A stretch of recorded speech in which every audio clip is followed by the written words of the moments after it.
Hijaunya lembah, hijaunya lereng pegunungan. Seri 5 Pelangi di Langit Singasari. Cerita, S. Hamintarja. Audiobook, novel silat. Bab 123. Demikianlah, setelah semua orang berbenah diri, maka mereka pun telah bersiap-siap untuk pergi ke rumah Ki Buyut. Perempuan pemilik rumah itu pun akan ikut serta, karena ia dapat menjadi saksi apa yang pernah terjadi di kabuyutan itu. Ia akan dapat menceritakan apa yang pernah dilakukan oleh suaminya, sehingga akhirnya, 2 orang anak Ki Buyut telah terbunuh. Keduanya mati karena racun, namun dengan racun yang berbeda dan dengan cara yang berbeda pula. Kedua anak dari perempuan tua itu tidak dapat ditinggalkan di rumahnya. Kemana ibunya pergi, keduanya juga akan pergi. Karena itu maka keduanya juga akan ikut pergi ke kabuyutan sebagaimana ibunya. Sejenak kemudian, maka iring-iringan kecil telah meninggalkan rumah perempuan tua itu. Memang mengejutkan. Orang-orang yang melihat iring-iringan itu menjadi terkejut dan heran. Bersama kedua anak muda yang telah mengguncang kabuyutan itu berjalan Ki Buyut, Ki Bekel, ayah Ki Buyut dan saudara kembarnya. Selain mereka, maka ikut pula kakek tua dengan adik perempuannya serta kedua anak-anaknya. Orang-orang yang memandang dengan heran itu tidak dapat bertanya kepada siapapun. Mereka merasa segan melihat wajah Ki Buyut yang gelap. Namun demikian beberapa orang telah dengan diam-diam mengikuti iring-iringan kecil itu. Apalagi perjalanan iring-iringan itu ternyata sangat lamban, sehingga perjalanan menuju ke kabuyutan itu diperlukan waktu yang cukup panjang. Betapapun lambatnya perjalanan mereka, namun akhirnya iring-iringan itu telah sampai pula ke kabuyutan. Mahisa Murti dan Mahisa Pukat kemudian telah memerintahkan beberapa orang yang ada di kabuyutan itu untuk memanggil para bebahu padukuhan itu.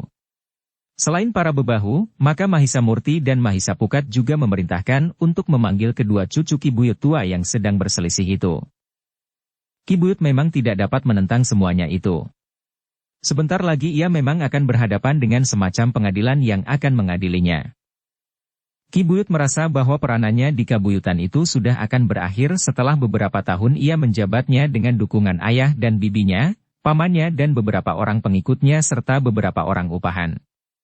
Tetapi kehadiran kedua anak muda itu telah memecahkan semuanya itu dan bahkan menghancurkannya. Tetapi Ki Buyut dan para pendukungnya memang tidak kuasa melawan meskipun mereka hanya berdua. Bahkan kemudian Ki Buyut dan pendukungnya telah dibuat tidak berdaya dalam arti yang sebenarnya. Keduanya benar-benar telah kehilangan tenaga mereka sehingga mereka tidak lebih dari kanak-kanak yang tidak berarti sama sekali. Beberapa saat kemudian, maka para bebahu di kabuyutan itu telah nampak hadir. Orang-orang yang jarang nampak pun telah datang pula ke kabuyutan.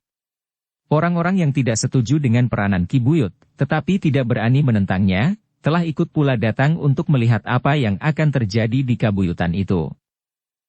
Dalam pada itu, maka sejenak kemudian, kedua orang cucu Ki Demang itu pun telah datang pula. Mahisa Murti dan Mahisa Pukat sudah berpesan, bahwa mereka tidak perlu membawa pengawal seorang pun. Apalagi pengawal upahan. Mahisa Murti dan Mahisa Pukat pun telah mengancam pula jika mereka bertengkar di jalan apabila mereka bertemu, maka keduanya akan digantung bersama-sama.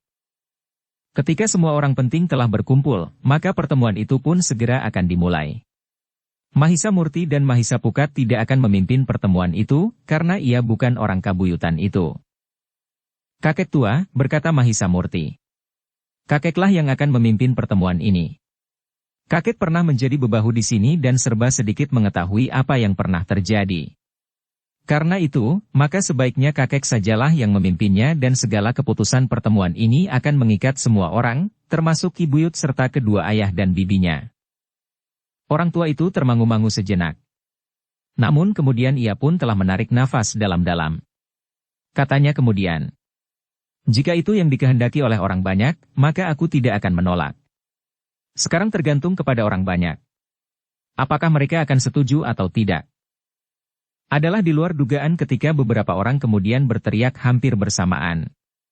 Setuju. Kakek tua itu mengangguk-angguk. Lalu katanya kepada Mahisa Murti dan Mahisa Pukat. Baiklah. Aku akan memimpin pertemuan ini. Pertemuan yang akan menjernihkan suasana di kabuyutan ini. Namun aku minta segala pihak dapat menahan diri masing-masing, sehingga tidak akan timbul keributan. Setiap keributan akan merugikan pertemuan ini sendiri, karena kita tidak lagi dapat berpikir dengan tenang. Namun pikiran kita telah menjadi keruh, kakek tua itu berhenti sejenak, lalu berjanjilah untuk berbuat sebaik-baiknya. Semuanya saja. Bersedia? Adalah juga di luar dugaannya, jika orang-orang itu tiba-tiba juga menjawab berbareng. Bersedia. Kakek tua itu menarik nafas dalam-dalam. Sambil mengangguk-angguk ia pun berkata, "Baiklah. Jika demikian, maka marilah, pembicaraan kita tentang tanah ini kita mulai." Suasana pun menjadi hening. Semua orang memperhatikan, apa yang akan dikatakan oleh kakek tua itu tentang Ki Buyut dan kedua orang kemanakannya itu. Namun dalam pada itu, sebelum kakek tua itu mengatakan sesuatu tiba-tiba saja Ki Buyut yang lemah itu berkata, "Cukup. Pembicaraan ini tidak perlu. Aku akan mengakui segala kesalahanku." "Tutup mulut kau pengecut," teriak ayahnya. "Kenapa tiba-tiba kau menjadi cengeng seperti itu?" "Ayah," berkata Ki Buyut, "semuanya tidak perlu lagi. Aku sudah jemu hidup dalam permainan yang kotor ini." "Cukup," teriak ayahnya. "Ayah, kau kira aku bahagia selama ini? Selama aku memegang jabatan ini yang dibayangi oleh paman bekel yang kasar itu?" "Anak keparat," geram ayahnya. "Jadi itukah yang kau berikan kepadaku setelah aku mengorbankan segala-segalanya untukmu?" "Sejak semula aku tidak sependapat dengan cara yang ayah tempuh," jawab Ki Buyut. Ayah Ki Buyut itu menjadi marah sekali. Tetapi ia memang tidak akan dapat berbuat apa-apa dalam keadaannya. Apalagi di tempat itu ada kedua anak muda yang memiliki kemampuan yang sangat tinggi itu. Dalam pada itu maka kakek tua itu pun berkata, "Sudahlah. Jangan bertengkar sendiri." Namun pembicaraan yang pendek itu agaknya telah membuka pembicaraan kita. Apakah yang sebenarnya terjadi atas anak-anak Ki Buyut yang meninggal itu, sehingga akhirnya menantunya lah yang telah memegang jabatannya? Seorang bebahu yang sudah agak lanjut usia meskipun belum setua kakek itu berkata, "Jadi dugaan kami benar?" "Dugaan apa?" bertanya kakek tua itu. Menilik pembicaraan Ki Buyut dengan ayahnya, maka kita tentu dapat mengambil kesimpulan. Dikatakan atau tidak dikatakan. Kakek tua itu mengangguk-angguk. Ketika ia memandang wajah-wajah orang-orang tua Kabuyutan itu, maka hampir semuanya telah mengangguk-angguk. Rasa-rasanya sebelum mereka membicarakannya, maka pertemuan itu telah dapat mengambil kesimpulan. Namun kakek tua itu masih juga berkata, "Saudara-saudaraku, biarlah adik perempuanku berbicara di hadapan kalian. Meskipun dapat berakibat kurang baik bagi adikku itu. Tetapi ia yakin bahwa yang bersalah adalah suaminya dan bukan ia." Wajah-wajah menjadi tegang. Sementara itu, perempuan itu pun telah bergeser maju. Ia memang menunggu kesempatan seperti itu, sehingga dengan mengatakan beban yang dirasakannya sangat berat bagi perasaannya, ia berharap bahwa hidupnya akan menjadi lebih damai di dalam hatinya. Demikianlah, perempuan itu pun telah bercerita hubungan antara suaminya dengan ayah Ki Buyut itu serta Ki Bekel, sehingga suaminya telah membuat racun yang tidak mudah dikenali oleh orang lain untuk membunuh anak Ki Buyut tua. Mula-mula yang tertua sebelum sempat menggantikan kedudukan Buyut di Kabuyutan itu. Kemudian yang muda, yang telah menduduki jabatan itu sebentar. Dengan kematian mereka, maka menantu Ki Buyutlah yang telah diangkat untuk menggantikan kedudukan itu. Jadi dengan demikian perempuan itu pun telah terlibat, berkata salah seorang di antara mereka. Seperti aku katakan, suaminya lah yang terlibat. Dan itu telah menyiksa hidupnya sehingga ia tidak pernah menemukan kedamaian, jawab kakek tua itu. Lalu, nah, jika dengan demikian maka kalian menganggap perempuan itu tidak berhak menikmati kekayaannya yang telah diterimanya dengan cara yang tidak sewajarnya, maka ia telah pasrah. Semuanya akan direlakan bagi Kabuyutan ini. Ia akan mulai dengan kehidupan sederhana, namun memberikan kedamaian di hatinya. Orang-orang yang mendengarkan pengakuan perempuan itu pun mengangguk-angguk. Tiba-tiba saja seorang bebahu yang juga sudah separuh baya bertanya. "Apakah pengakuannya itu benar Ki Buyut?" "Iya," jawab Ki Buyut. "Aku tidak akan ingkar." Ayahnya hanya dapat menggeram. Namun ia pun merasa bahwa ia tidak akan dapat lagi mengelak. Kakek tua itu pun kemudian berpaling kepada kedua orang cucu Ki Buyut tua yang bertengkar. Firasat mereka memang mengatakan bahwa ayah-ayah mereka tentu sudah terbunuh oleh tangan-tangan yang jahat. Tetapi mereka tidak dapat menyebutkan dan tidak tahu siapa yang telah melakukannya. Namun akhirnya mereka pun menyadari bahwa permusuhan yang terjadi antara mereka berdua adalah justru karena tingkah laku Ki Buyut itu pula. Dengan alasan untuk membatasi daerah yang bertentangan, maka Ki Buyut justru telah membuat pertentangan di antara keduanya itu tidak menemukan penyelesaian. Nah, berkata kakek tua itu, kalian dapat melihat dengan jelas apa yang telah terjadi di Kabuyutan ini. Kami menuntut orang-orang yang bersalah, berkata cucu Ki Buyut tua yang berdarah lebih tua. Wajah-wajah menjadi tegang. Sementara itu yang muda pun telah berteriak pula. Ya, yang bersalah harus dihukum. Semua orang memandang ayah Ki Buyut serta saudara kembar perempuannya. Namun ayah Ki Buyut itu pun ternyata tidak mau menjalani hukuman sendiri. Ia juga ingin membuat kakek tua itu menjadi sakit hati. Karena itu, maka katanya, aku tidak akan ingkar. Tetapi bukan hanya aku yang bersalah. Orang yang telah membuat racun itu pun bersalah pula. Karena itu, jika kami dihukum, maka ia pun harus dihukum. Meskipun orang itu sudah mati, tetapi istrinya telah ikut menikmati hasil kejahatannya, sehingga bersama anak-anaknya ia pantas dihukum. Adalah di luar dugaan bahwa perempuan itu menjawab, kami bersedia dihukum apapun juga. Hukuman itu tentu akan membebaskan kami dari perasaan ikut bersalah. Meskipun aku tidak membantu suamiku dalam kejahatan yang dilakukannya, namun aku memang telah ikut menikmati hasil kejahatannya untuk menghidupi anak-anaknya. Anak-anakmu, potong ayah Ki Buyut. Ya, anak-anakku. Tetapi juga anak-anak suamiku yang telah melakukan kejahatan itu, jawab perempuan itu. Lalu katanya, sebenarnya lah selama ini hidupku telah merasa sangat cemas dan gelisah.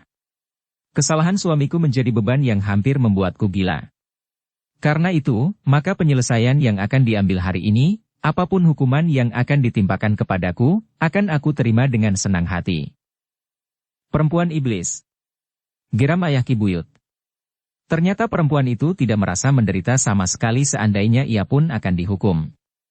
Yang penting baginya, bukannya hukuman itu sendiri, tetapi penderitaan yang akan dipikul olehnya. Jika hukuman itu tidak membuatnya menderita, maka hukuman itu tidak akan berarti apa-apa lagi baginya. Justru hukuman itu malah akan membuatnya merasa terlepas dari kesalahan. Namun dalam pada itu, ternyata beberapa orang hampir berbareng berkata lantang. Yang bersalah memang harus dihukum. Baik, berkata kakek tua itu. Tetapi siapakah di antara kita yang berwenang menentukan hukuman itu? Semuanya terdiam. Pertanyaan itu memang tidak mudah untuk dijawab. Siapakah yang paling tepat untuk menjatuhkan hukuman, karena Ki Buyut yang mempunyai kekuasaan tertinggi justru harus diadili. Beberapa orang tiba-tiba saja telah berpaling kepada kedua anak muda yang menunggui pembicaraan itu. Meskipun mereka tidak mengatakan sesuatu, tetapi rasa-rasanya mereka memang ingin menunjuk kedua orang anak itulah yang akan menentukan hukuman yang akan diberikan kepada mereka yang bersalah. Namun dalam pada itu, Ki Buyut yang lemah itu pun berkata, aku Buyut di sini. Akulah yang menentukan hukuman bagi setiap orang yang bersalah. Tetapi kedua cucu Ki Buyut tua yang semula saling berselisih itu hampir bersamaan menjawab. Tidak. Yang muda berkata lebih lanjut. Paman termasuk yang harus diadili. Tetapi aku masih Buyut di sini, jawab Ki Buyut. Jika demikian, berkata kakek tua itu, kita harus menurunkan jabatannya. Kita melepas kedudukannya dan karena itu ia bukan lagi Buyut di sini. Kita tidak mempunyai Buyut lagi sekarang. Tetapi aku sudah dilantik oleh aku, jawab Ki Buyut itu. Hanya aku yang berhak mencabut jabatanku. Jika kalian melanggarnya, maka kalian akan berhadapan dengan aku. Orang-orang Kabuyutan itu memang harus merenungi kata-katanya. Ki Buyut itu memang sudah disahkan kedudukannya oleh aku, sehingga hanya akulah yang berhak mencabutnya dan menggantinya dengan orang yang disetujuinya. Dalam keadaan yang hening itu, tiba-tiba Mahisa Murti bertanya. Aku tidak mencampuri persoalan Kabuyutan ini. Tetapi aku hanya ingin bertanya, Kabuyutan ini termasuk pakuan mana? Lemah Warah, jawab kakek tua itu. Mahisa Murti dan Mahisa Pukat menarik nafas dalam-dalam, namun Mahisa Pukat masih juga bertanya. Bukankah tempat ini jaraknya sangat jauh dari Lemah Warah? Ya. Wilayah Lemah Warah memang menjorok sampai ke tempat ini, jawab kakek tua itu.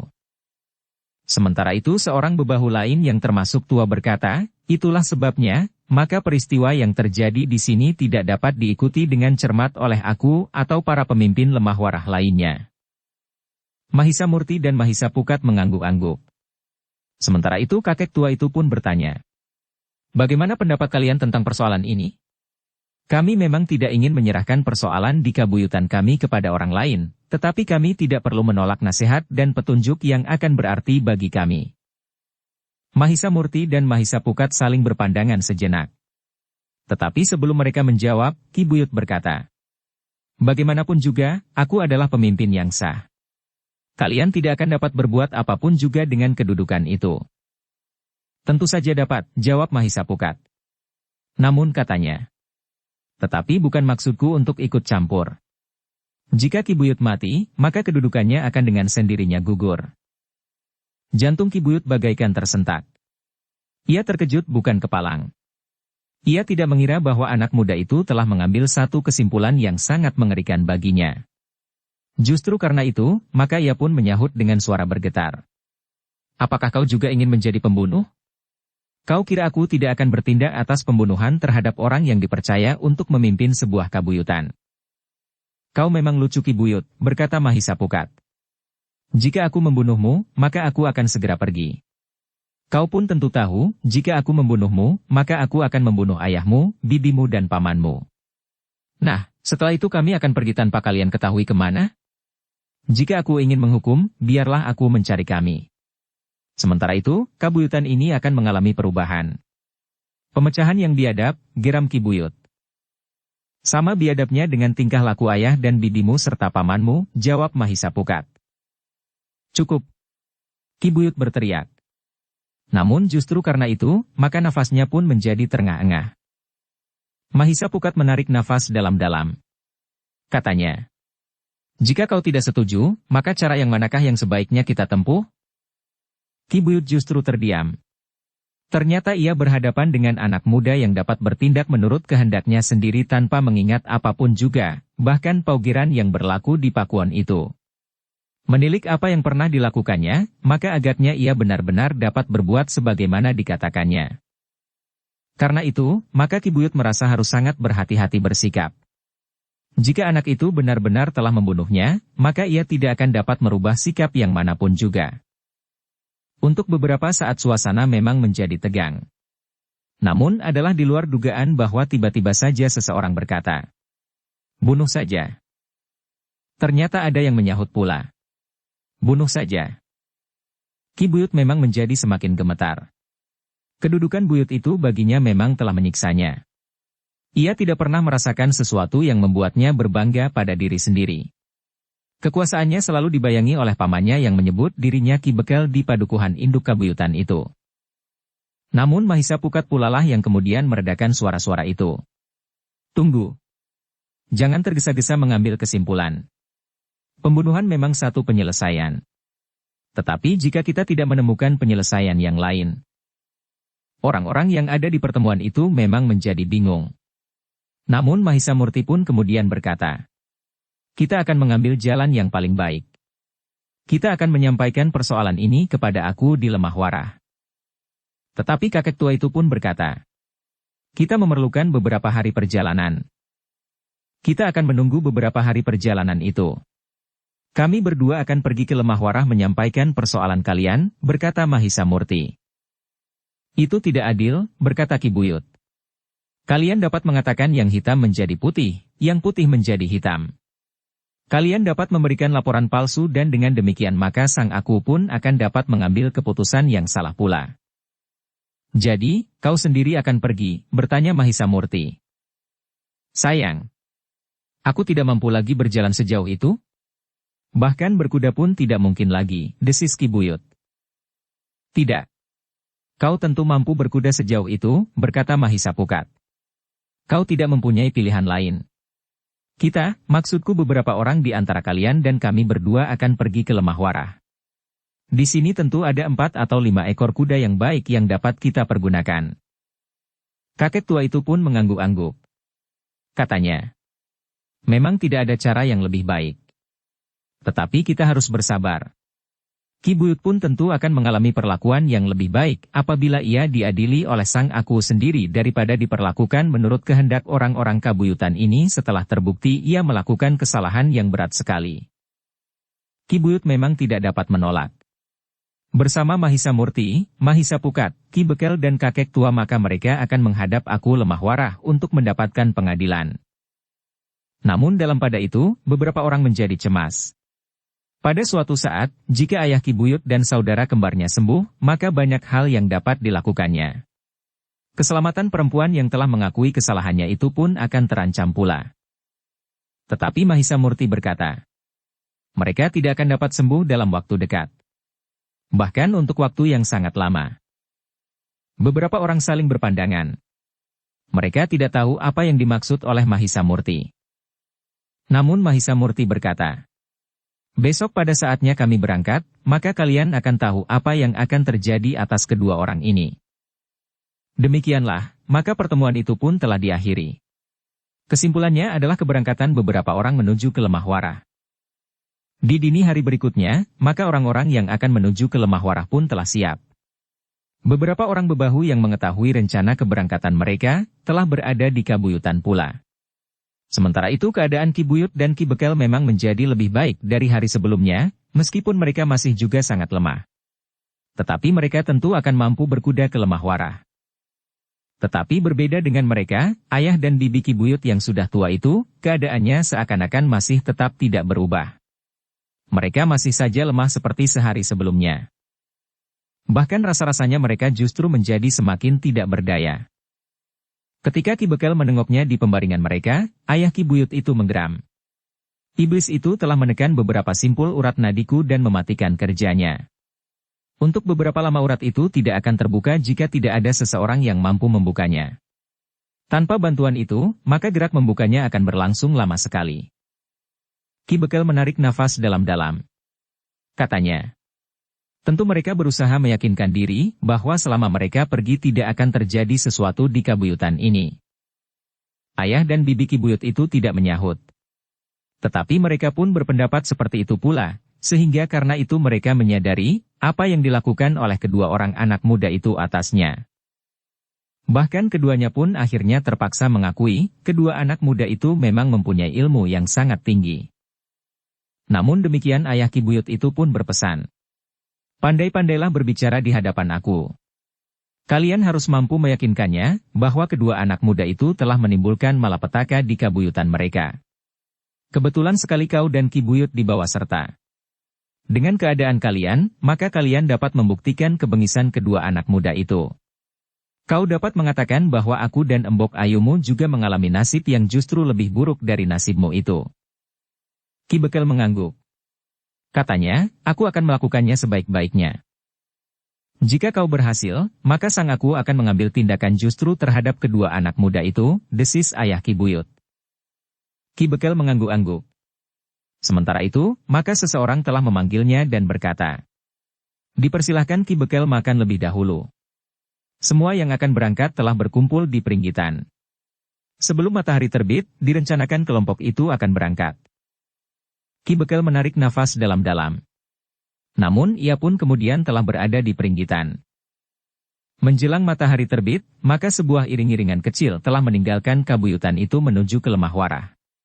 Yang kemudian ternyata berangkat adalah Mahisa Murti, Mahisa Pukat, Ki Buyut, Ki Bekel dan kakek tua yang pernah menduduki jabatan bebahu di kabuyutan itu. Namun dalam pada itu, justru di hati Ki Bekel dan Ki Buyut telah tumbuh harapan baru. Jika mereka berhasil menghadap aku, maka aku tentu akan lebih mempercayai mereka daripada kedua orang yang masih terlalu muda itu.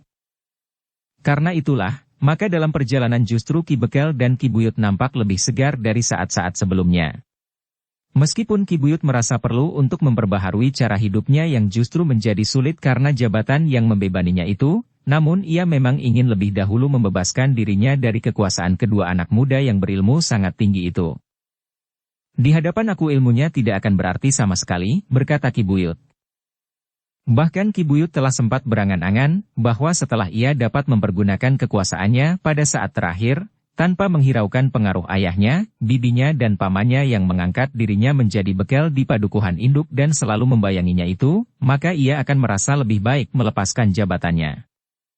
Di perjalanan, justru karena mereka menyadari bahwa perjalanan mereka adalah perjalanan panjang, maka mereka tidak memacu kuda mereka terlampau cepat.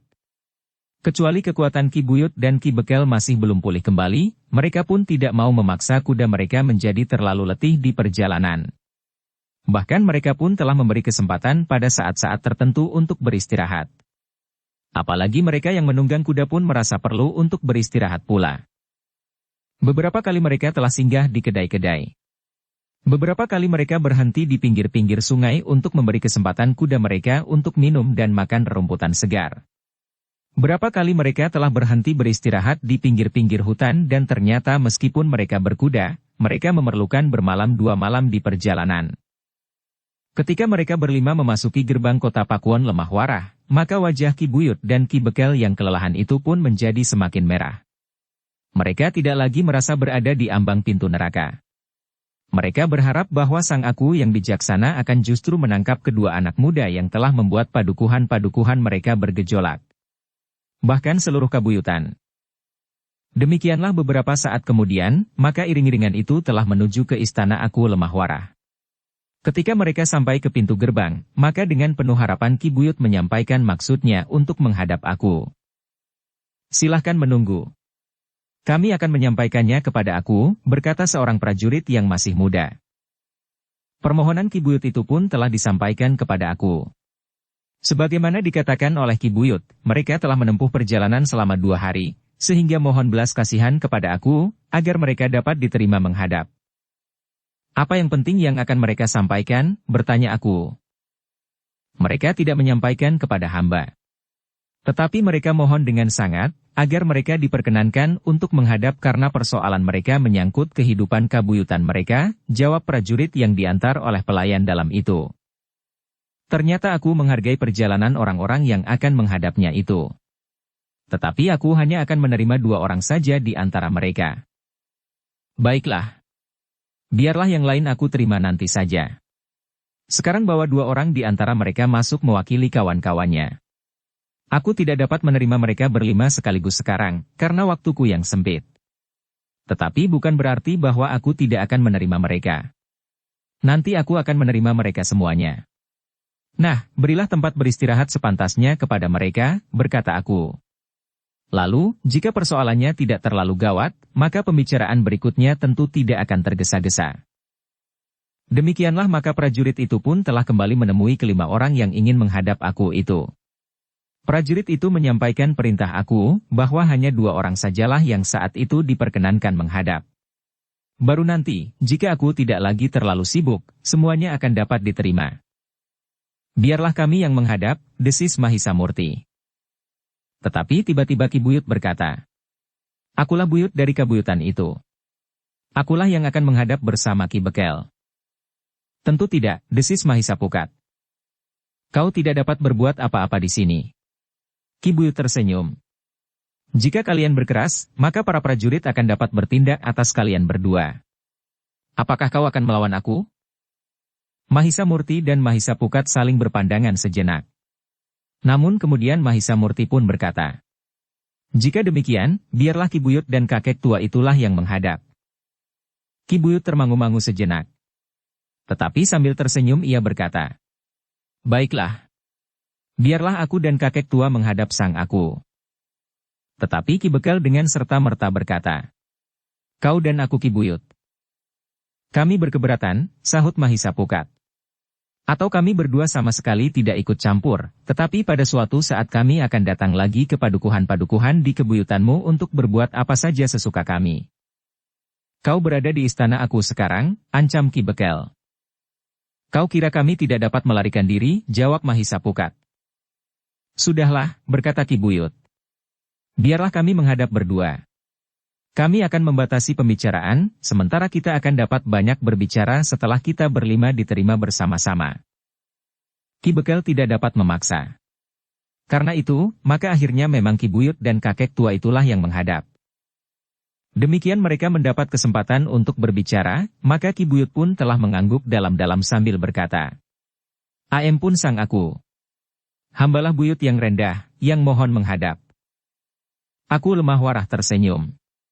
Katanya, aku tidak pernah menganggap seorang buyut itu berderajat rendah. Nah, katakan apa keperluanmu? Ampun aku. Apakah hamba diperkenankan mengatakannya, bertanya kakek tua itu.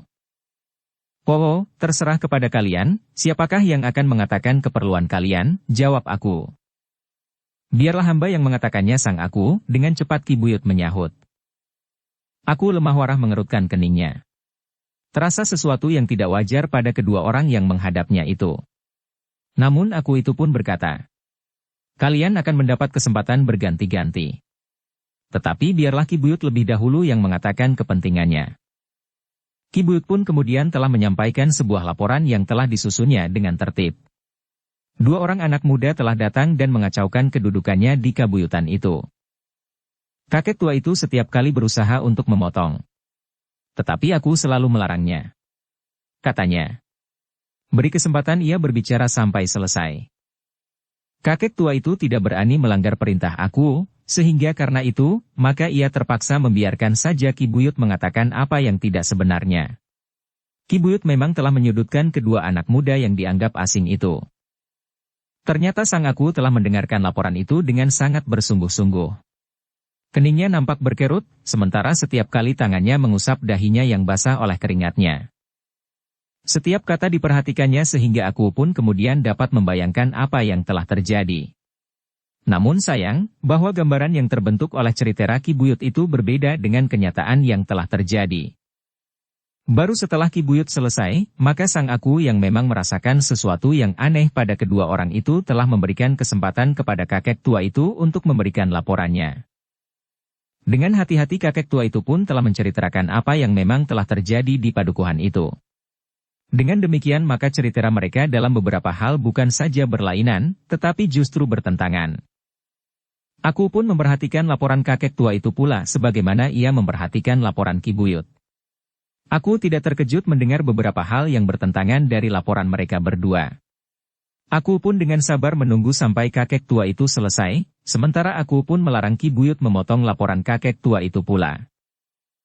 Ketika kakek tua itu selesai memberikan laporan, maka aku pun berkata, nah, laporan kalian bertentangan yang satu dengan yang lain. Aku tahu persoalannya memang sangat gawat. Tentu salah satu pihak telah mengatakan yang bukan sebenarnya. Tetapi bagaimanapun juga aku telah mengakui Ki Buyut sebagai pimpinan di kabuyutan itu. Ampun sang aku, berkata Ki Buyut. Hamba ingin mohon keadilan. Sebenarnya dengan alas kekuasaan yang tuanku berikan kepada hamba sebagai buyut di kabuyutan itu, hamba dapat melakukan langkah-langkah yang perlu. Bahkan menghukum orang-orang yang bersalah. Tetapi karena menurut perhitungan hamba akan dapat menimbulkan persoalan-persoalan yang menyangkut ketenangan di kabuyutan hamba, maka hamba memilih jalan untuk menghadap aku. Namun satu hal yang pantas hamba sampaikan bahwa adik perempuan dari kakek tua ini adalah istri dari pembunuh itu, sehingga karena itu, maka ia tidak dapat dianggap jujur dalam pengutaraan persoalannya. Ayah dan bibi hamba dengan sengaja telah disangkutkannya, sementara kakek tua itu mengesampingkan kesalahan kedua orang anak muda itu. Kami sengaja membawa kedua anak muda itu untuk mendapat keadilan dari sang aku, karena kami dan bahkan seluruh kabuyutan tidak akan mampu melawan mereka berdua. Dengan alas kemampuannya yang tinggi itulah, maka ia dapat memaksakan keinginannya kepada seisi padukuhan. Ayah dan bibi yang mencoba menempatkan persoalannya pada keadaan yang sewajarnya, telah menjadi korban pula. Sementara itu kakek tua ini telah memanfaatkan keadaan untuk mengambil keuntungan, terutama keselamatan adik perempuannya itu. Aku itu ternyata masih belum dapat memahami beberapa hal. Karena itu, maka ia pun bertanya. Jika kedua anak muda itu memiliki ilmu yang sangat tinggi, bagaimana mungkin kau dapat membawanya kemari? Kami telah membujuknya. Kami menjanjikan kepada mereka, untuk mempertemukan mereka kepada aku, sehingga mereka akan dapat mengajukan beberapa permintaan bagi kepentingan diri mereka sendiri. Tetapi sebenarnya lah kami mohon, bahwa kedua orang anak muda itu, yang menjadi sumber keributan akan dapat ditangkap di sini. Di sini ada kekuatan dan kemampuan yang akan dapat mengimbangi keduanya meskipun setelah berada di halaman Pakuwon ini pun keduanya masih tetap merasa memiliki kemampuan tidak terkalahkan. Agaknya kedua anak muda itu belum mengetahui kekuatan dan kemampuan ilmu Sang Aku, berkata Ki Buyut. Aku Lemah Warah itu mengerutkan keningnya. Namun kemudian katanya, tentu kami tidak akan berkeberatan untuk menangkap keduanya jika keduanya memang bersalah. Keduanya tidak bersalah Sang Aku, sela kakek tua itu. Keduanya adalah anak-anak muda yang dapat diperalat oleh kakek tua ini.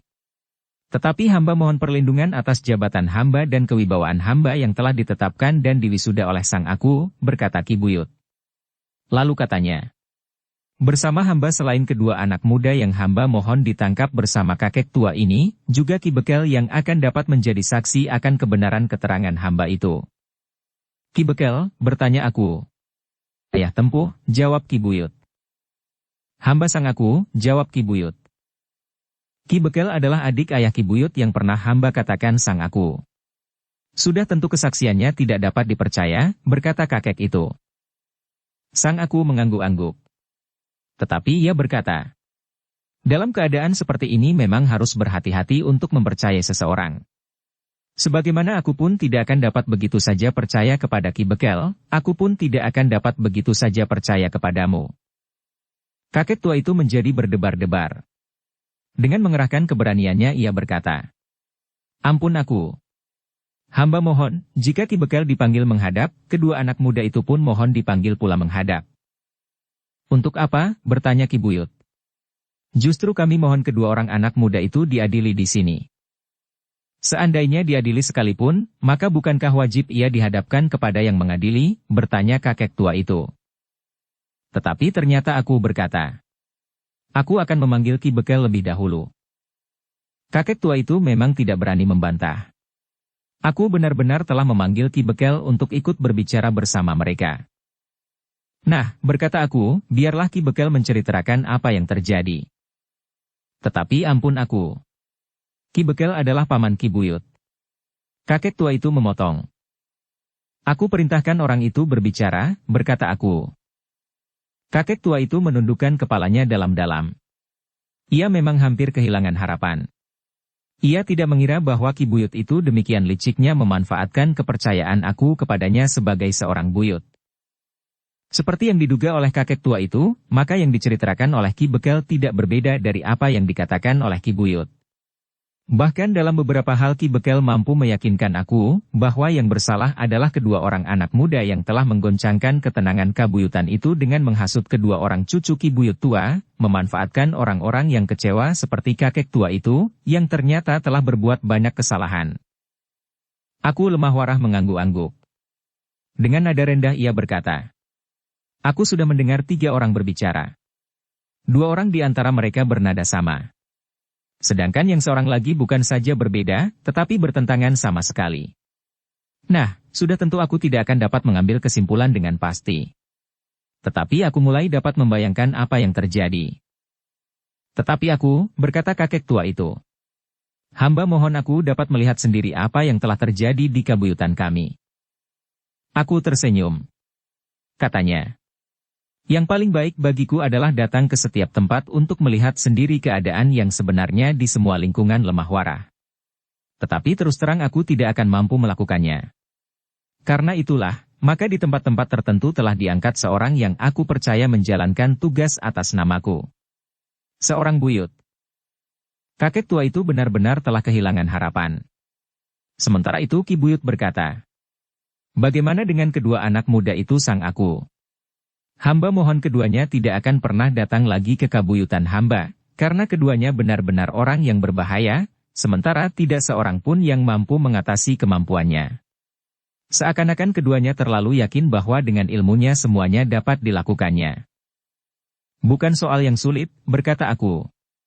Tetapi biarlah aku juga mendengar apa yang akan dikatakan oleh kedua orang anak muda itu. Yang dikatakannya tentu akan sangat menyimpang aku. Sebagaimana dikatakan oleh kakek tua ini, karena kedua anak muda dan kakek tua ini telah dengan sepakat melakukannya.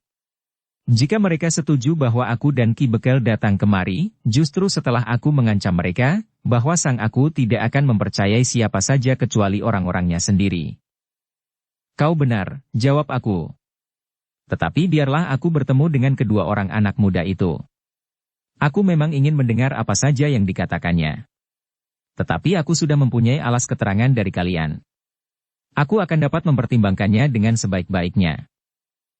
Ternyata Ki Buyut dan Ki Bekel tidak berhasil mencegah niat aku bertemu dengan kedua orang anak muda itu. Bahkan aku itu berkata, jika kemudian aku menjadi yakin bahwa keduanya bersalah, aku akan langsung menangkap mereka. Demikianlah, maka aku pun telah memerintahkan seorang pelayan dalam untuk memanggil kedua anak muda itu. Ketika Ki Buyut memperingatkan aku bahwa keduanya berilmu tinggi, maka aku pun tersenyum sambil bertanya.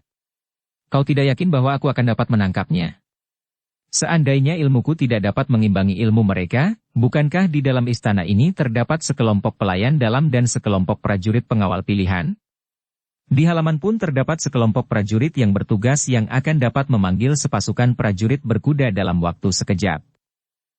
Ampun aku, jawab Ki Buyut. Bukan maksud hamba tidak percaya. Tetapi hamba hanya ingin memperingatkan bahwa keduanya adalah anak-anak muda yang sangat licik. Terima kasih, jawab aku. Peringatanmu aku perhatikan. Demikianlah sejenak kemudian maka seorang pelayan dalam telah memanggil dua orang anak muda yang menunggu di luar, di antara para prajurit yang bertugas. Namun Ki Buyut dan Ki Bekel hampir yakin bahwa kata-katanya tentu akan lebih dipercaya.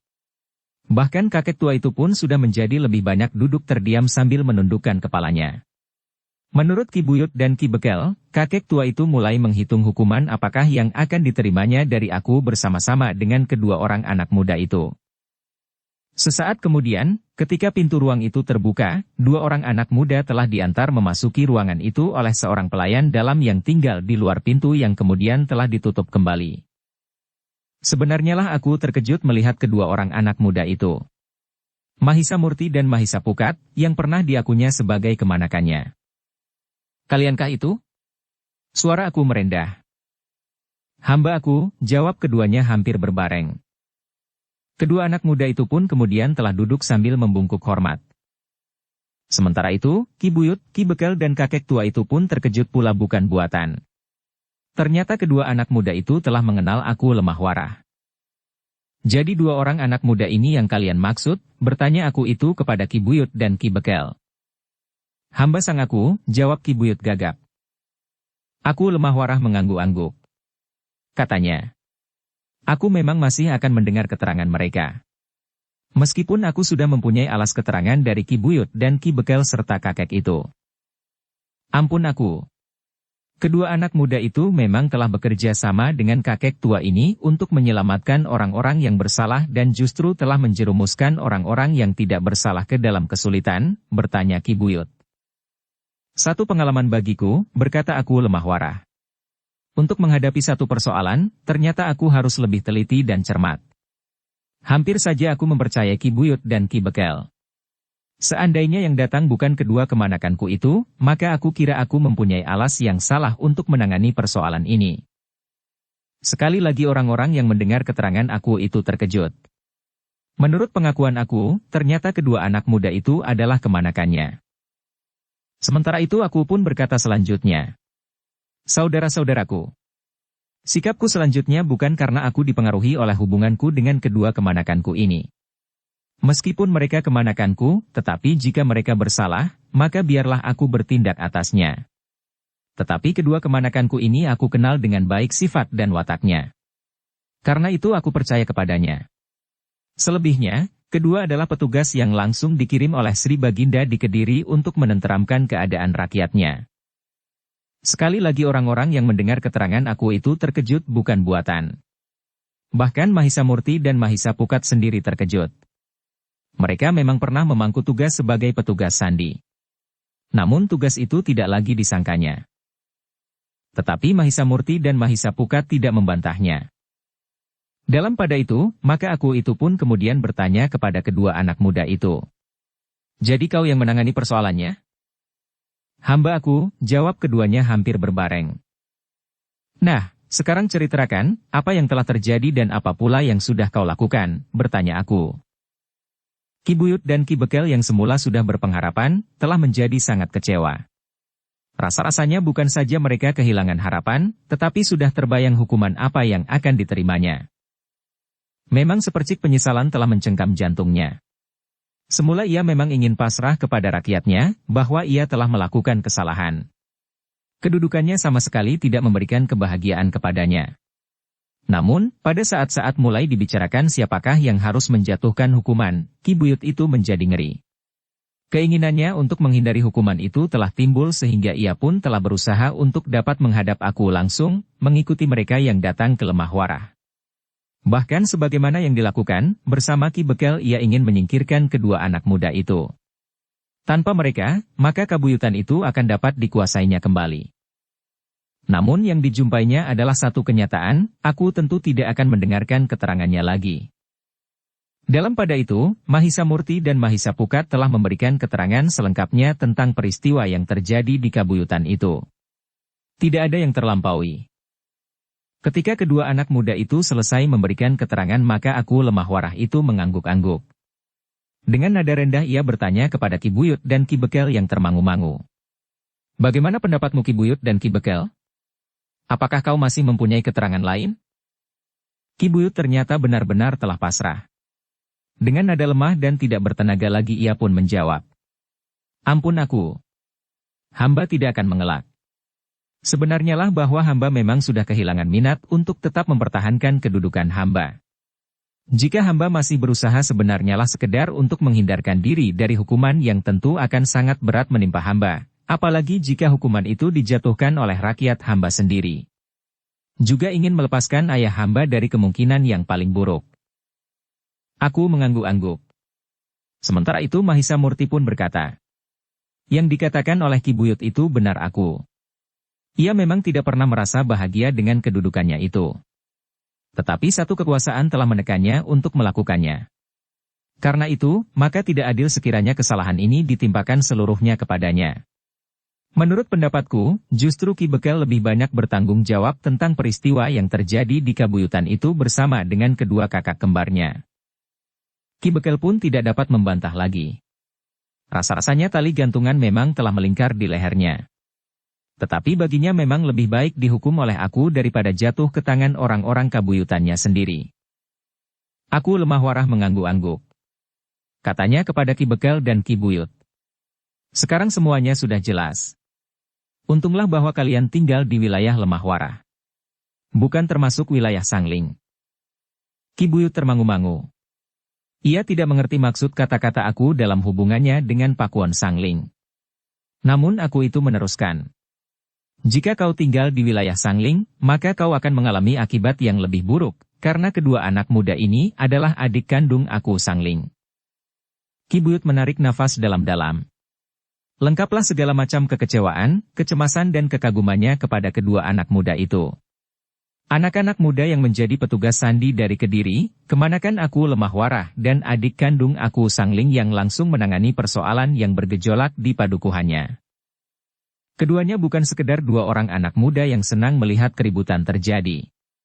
Tetapi ternyata keduanya memang mempunyai beban tugas untuk melakukannya. Meskipun Mahisa Murti dan Mahisa Pukat sendiri tidak merasa melakukannya, karena yang mereka lakukan sama sekali tidak berencana. Mereka telah melibatkan diri hanya karena mereka melihat batas yang membagi sebuah padukuhan menjadi dua bagian yang terpisah mutlak. Dalam pada itu, maka aku pun kemudian berkata, baiklah. Justru karena Mahisa Murti dan Mahisa Pukat telah menanganinya, maka ternyata aku tertarik untuk datang ke kabuyutan itu. Aku ingin menyelesaikannya sekali. Sampai tuntas. Harus diangkat seorang buyut yang baru atau menempatkan kembali buyut yang lama jika ia mampu membuktikan dirinya tidak bersalah. Tetapi kedua anak Ki Buyut yang terbunuh itu memang harus mendapat perhatian. Karena itu, nampaknya kabuyutan itu tidak dapat ditangani tanpa mendekatinya. Ki Buyut dan Ki Bekel benar-benar sudah kehilangan harapan. Tetapi mereka memang tidak dapat berbuat apa-apa lagi. Sang aku Lemah Warah akan langsung menangani kabuyutan mereka dengan datang sendiri ke kabuyutan itu. Demikianlah maka aku pun telah memerintahkan kepada pimpinan pengawal khususnya untuk mempersiapkan sekelompok pengawal yang akan mengikutinya besok. Sementara itu, diperintahkannya untuk mengamati Ki Buyut dan Ki Bekel yang telah ditempatkan di tempat yang khusus pula.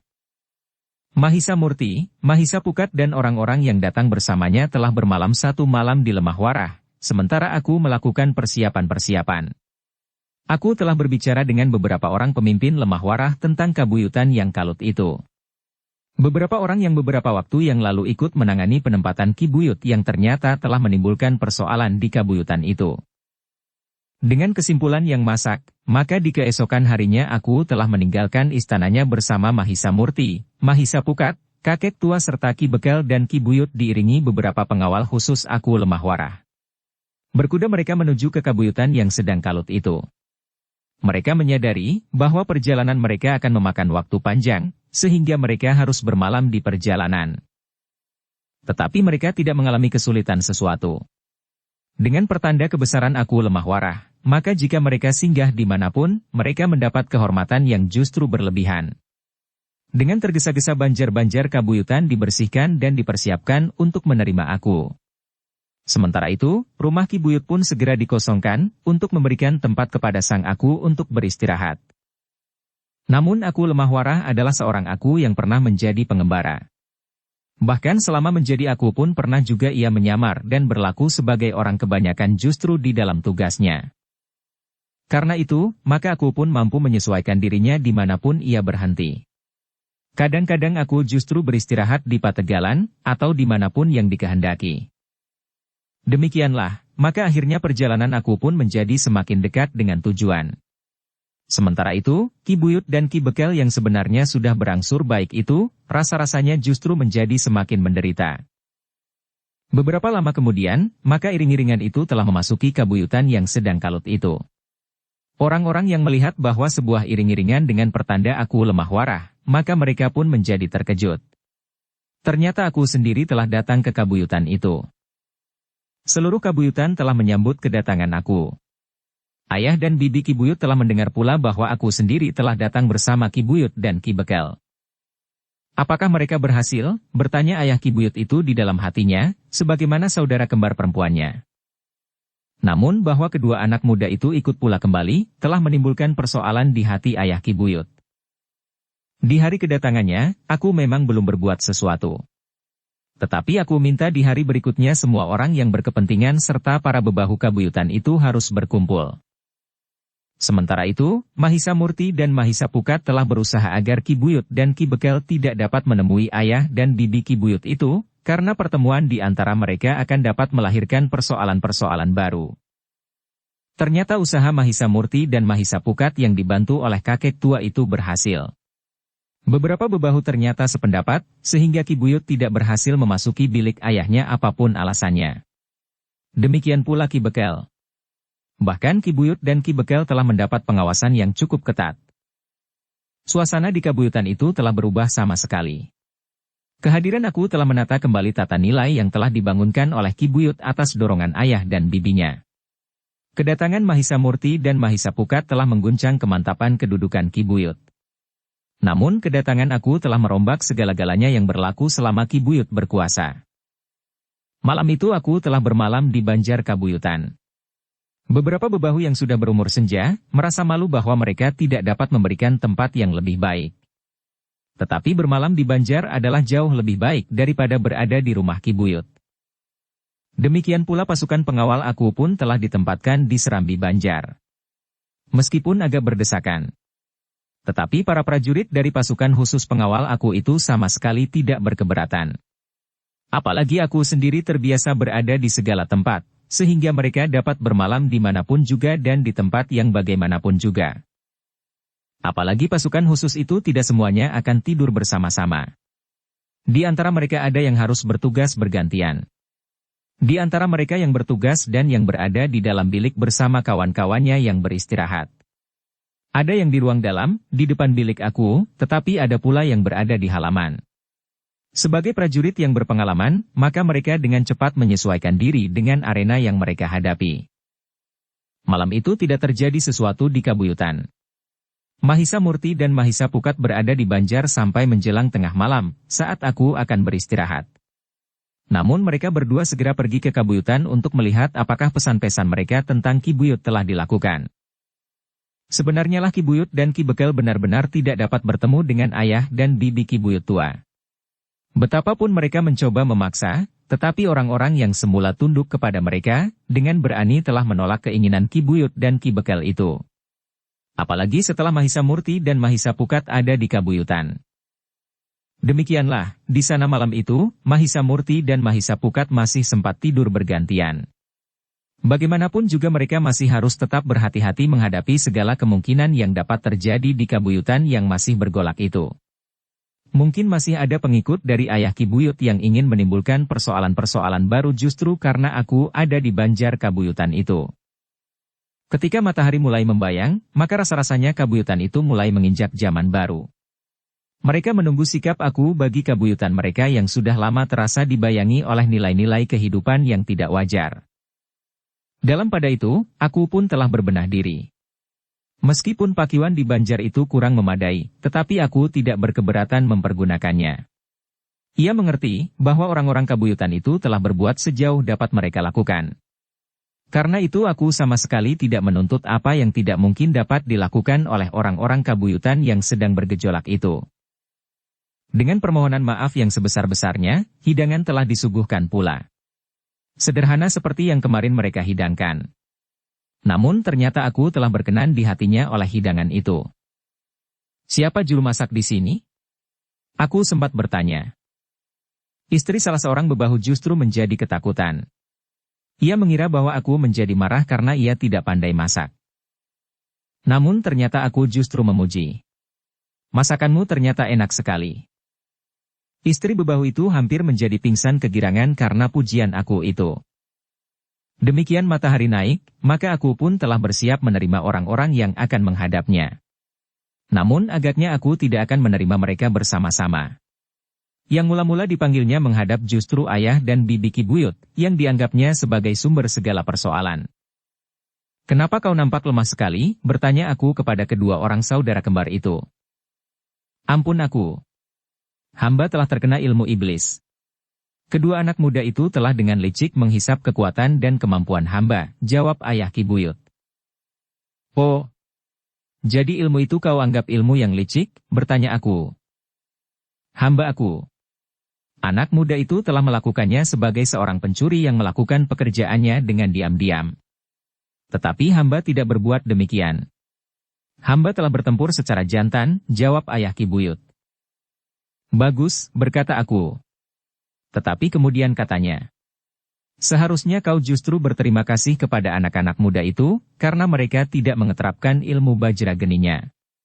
Kau tahu, ilmu Bajrageni. Wajah kedua orang kembar itu menjadi tegang. Nah, kedua anak muda itu memiliki ilmu Bajrageni. Bukan hanya dengan sentuhan tangannya. Tetapi ia mampu melontarkannya. Jika ilmu itu menyentuh tubuhmu, maka aku kira kau akan menjadi arang.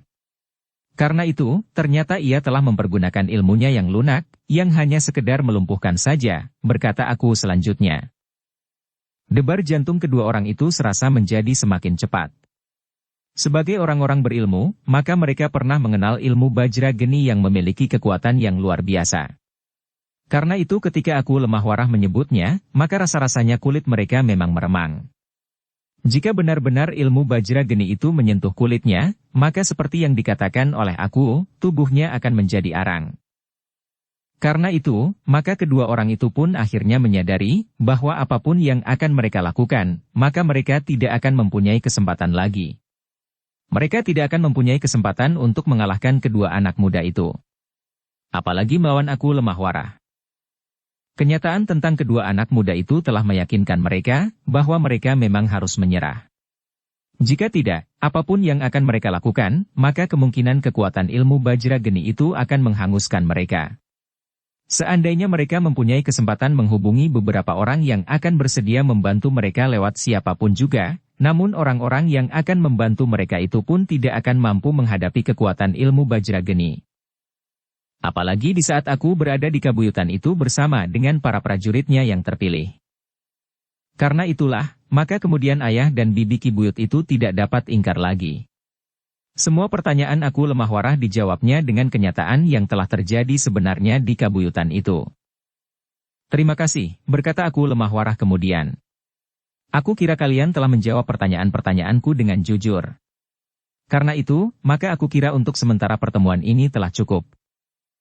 Demikianlah, maka aku pun telah memerintahkan membawa ayah dan bibi Ki Buyut keluar dari Banjar dan dikembalikan ke tempatnya.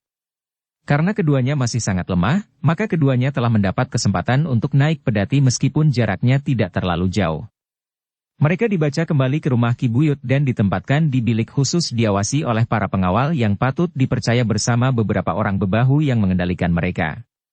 Para bebahu yang dapat menempatkan diri dalam pergolakan yang tengah terjadi di kabuyutan itu, bahkan ternyata bahwa 5 orang prajurit pengawal khusus aku lemah warah memang telah ditempatkan di rumah Ki Buyut itu, sementara Ki Buyut, Ki Bekel dan orang-orang penting lainnya berada di Banjar. Ayah dan bibi Ki Buyut mengetahui akan hal itu.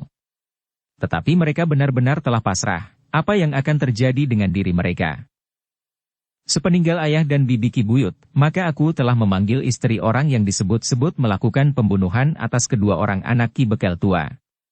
Meskipun orang yang melakukan telah meninggal, tetapi istrinya memang dapat memberikan beberapa keterangan yang diperlukan. Perempuan itu juga tidak menyembunyikan sesuatu sesuai dengan yang diketahuinya. Aku mendengarkan keterangan perempuan itu dengan saksama. Sebenarnya ia merasa tersinggung sekali dengan tingkah laku suami perempuan itu yang telah sampai hati membunuh sesama sekedar untuk mendapatkan upah betapapun besarnya. Tetapi laki-laki itu telah meninggal, sehingga karena itu, maka aku pun tidak dapat berbuat apa-apa. Sedangkan perempuan itu, rasa-rasanya telah mengungkapkan apa saja yang diketahuinya. Sehingga dengan demikian aku tidak dapat melimpahkan kemarahannya kepada perempuan yang agaknya memang tidak bersalah itu. Keterangan ayah dan bibi Ki Buyut serta perempuan itu agaknya telah memberikan gambaran yang utuh tentang apa yang terjadi. Rasa-rasanya sang aku telah melihat dengan jelas urutan peristiwa di kabuyutan itu. Karena itu, maka sejenak kemudian, maka aku telah memerintahkan untuk memanggil Ki Buyut, Ki Bekel dan 2 orang cucu Ki Buyut tua yang selalu bertengkar dan saling bermusuhan itu. Aku memang tidak memerlukan waktu yang lama untuk mendengarkan semua pengakuan. Termasuk pengakuan Ki Buyut dan Ki Bekel, sehingga keadaan menjadi semakin jelas. Mahisa Murti dan Mahisa Pukat yang juga sudah berada di Banjar itu dengan sungguh-sungguh telah mengikuti segala pembicaraan di Banjar itu. Mereka pun nampaknya menjadi semakin berharap bahwa akan segera didapatkan penyelesaian yang tuntas di kabuyutan itu. Keputusan yang pertama yang diambil oleh aku adalah mengambil kembali kedudukan yang telah diberikannya kepada Ki Buyut dan tidak mengakui kedudukan Ki Bekel yang telah diangkat oleh Ki Buyut. Ki Buyut sama sekali tidak terkejut. Ia sudah memperhitungkan hal itu. Ia sadar bahwa ia memang harus melepaskan jabatan yang memang tidak pernah dengan sungguh-sungguh memberikan kebahagiaan kepadanya. Sementara itu, aku pun telah melihat usaha yang dengan sengaja menjauhkan kedua orang saudara sepupu itu. Ki Bekel memang selalu menjaga jarak antara keduanya. Jika persoalan mereka dibatasi oleh sebuah padukuhan itu, bukan karena kewibawaan Ki Buyut, tetapi semata-mata karena kelicikan Ki Bekel. Pertentangan itu memang harus dipertahankan, agar mereka tidak sempat mengusik kedudukan Ki Buyut karena mereka selalu dibayangi oleh permusuhan mereka sendiri. Namun yang kemudian menjadi persoalan bagi Ki Buyut, siapapun di antara mereka yang lebih baik untuk menggantikan kedudukan Ki Buyut. Dengan hati-hati aku telah menelusuri kehidupan Ki Buyut tua, anak-anaknya dan kemudian cucu-cucunya. Tingkah laku mereka dan apa saja yang pernah mereka lakukan. Namun akhirnya Ki Buyut telah berbicara langsung kepada keduanya. Aku hanya dapat mengangkat seorang buyut di kabuyutan ini. Sedangkan kalian berdua merasa berhak untuk menduduki jabatan itu, berkata aku. Lalu, aku mengerti. Yang tua merasa bahwa ia berhak seandainya ayahnya tidak dibunuh. Sedangkan yang muda merasa berhak karena ayahnya memang pernah menjabat menjadi buyut di kabuyutan ini. Hal itu sebenarnya bukan salah kalian semata-mata. Kalian juga dapat menyalahkan aku yang pada waktu itu begitu saja percaya dan mensahkan kedudukan Ki Buyut yang sekarang harus aku cabut kembali. Jika saat itu aku berbuat sedikit lebih baik, maka tidak akan terjadi kesalahan yang akibatnya ternyata menjadi sangat panjang. Kedua saudara sepupu itu menundukkan kepalanya. Justru aku melihat kesalahan itu kepada dirinya sendiri, maka hati keduanya pun seakan-akan telah mencair. Kekerasan hati mereka untuk merebut kedudukan yang mereka anggap berhak mereka miliki, permainan Ki Buyut dan Ki Bekel yang benar-benar telah memperbodoh keduanya sehingga keduanya tetap saling bermusuhan tanpa berkeputusan. Dalam pada itu, sang aku itu pun berkata, "Nah, kalian, cucu Ki Buyut yang lama. Aku ingin bertanya kepada kalian di hadapan para saksi, para tetua dan para bebahu kabuyutan ini, apakah kalian berdua masih berniat untuk memperebutkan kedudukan kakek kalian itu?" Kedua orang itu termangu-mangu. Mereka pun menyadari, sang aku sengaja mempergunakan istilah memperebutkan untuk mempengaruhi sikap mereka. Namun sebenarnya lah keduanya benar-benar telah kehilangan gairah untuk berjuang memperoleh kedudukan itu. Mereka seakan-akan melihat, betapa seseorang telah melakukan kesalahan yang sangat dalam, sekedar untuk berebut kedudukan, sebagaimana dilakukan oleh paman mereka, meskipun karena pengaruh orang lain. Karena itu, maka tiba-tiba saja yang tua di antara kedua sepupu itu berkata, "Ampun aku. Yang terjadi ini merupakan satu pengalaman yang paling berharga dalam kehidupan hamba yang selama ini bagaikan dibayangi oleh mimpi yang buruk. Untuk waktu yang lama ternyata hamba tidak hidup dalam dunia kewajaran. Karena itu, rasa-rasanya sekarang hamba telah terlempar kembali ke dalam satu kehidupan yang wajar. Dengan demikian sang aku, biarlah hamba menikmati kehidupan ini tanpa diganggu oleh persoalan-persoalan yang rumit karena kedudukan. Maksud hamba, biarlah hamba tidak lagi berbicara tentang kedudukan kakek itu." Aku lemah warah mengerutkan keningnya. Kemudian dipandanginya yang muda di antara kedua sepupu itu. Namun sebelum aku mengatakan sesuatu, yang muda di antara sepupu itu berkata, "Ampun sang aku. Hamba merasa betapa hamba kehilangan pribadi hamba selama ini. Karena itu, sang aku, biarlah hamba kembali kepada diri hamba sendiri. Hamba mohon untuk tidak dibebani tugas-tugas yang tidak dapat hamba lakukan karena kebodohan hamba." Aku termangu-mangu sejenak. Namun kemudian ia pun menarik nafas dalam-dalam. Katanya, "Aku merasa kagum terhadap kalian. Tiba-tiba saja kalian telah menyadari apa yang kalian hadapi di kabuyutan ini. Karena itu, maka aku terima permohonan kalian. Namun kemudian kalian harus mendengarkan perintah yang akan aku berikan kepada salah seorang di antara kalian." Kedua orang itu termangu-mangu. Namun keduanya pun menyadari, salah seorang di antara mereka harus mengemban tugas yang telah diambil kembali oleh aku dari pamannya. Di luar sadarnya mereka telah berpaling ke arah Mahisa Murti dan Mahisa Pukat. Namun aku yang seakan-akan dapat membaca hati mereka telah berkata, "Kedua anak muda itu bukan orang kabuyutan ini. Kecuali itu, tugas-tugasnya ada di atas kedudukan seorang buyut. Karena itu, seandainya ada pikiran untuk menahan mereka tinggal di sini, maka aku berpendapat, hal itu tidak akan dapat mereka lakukan."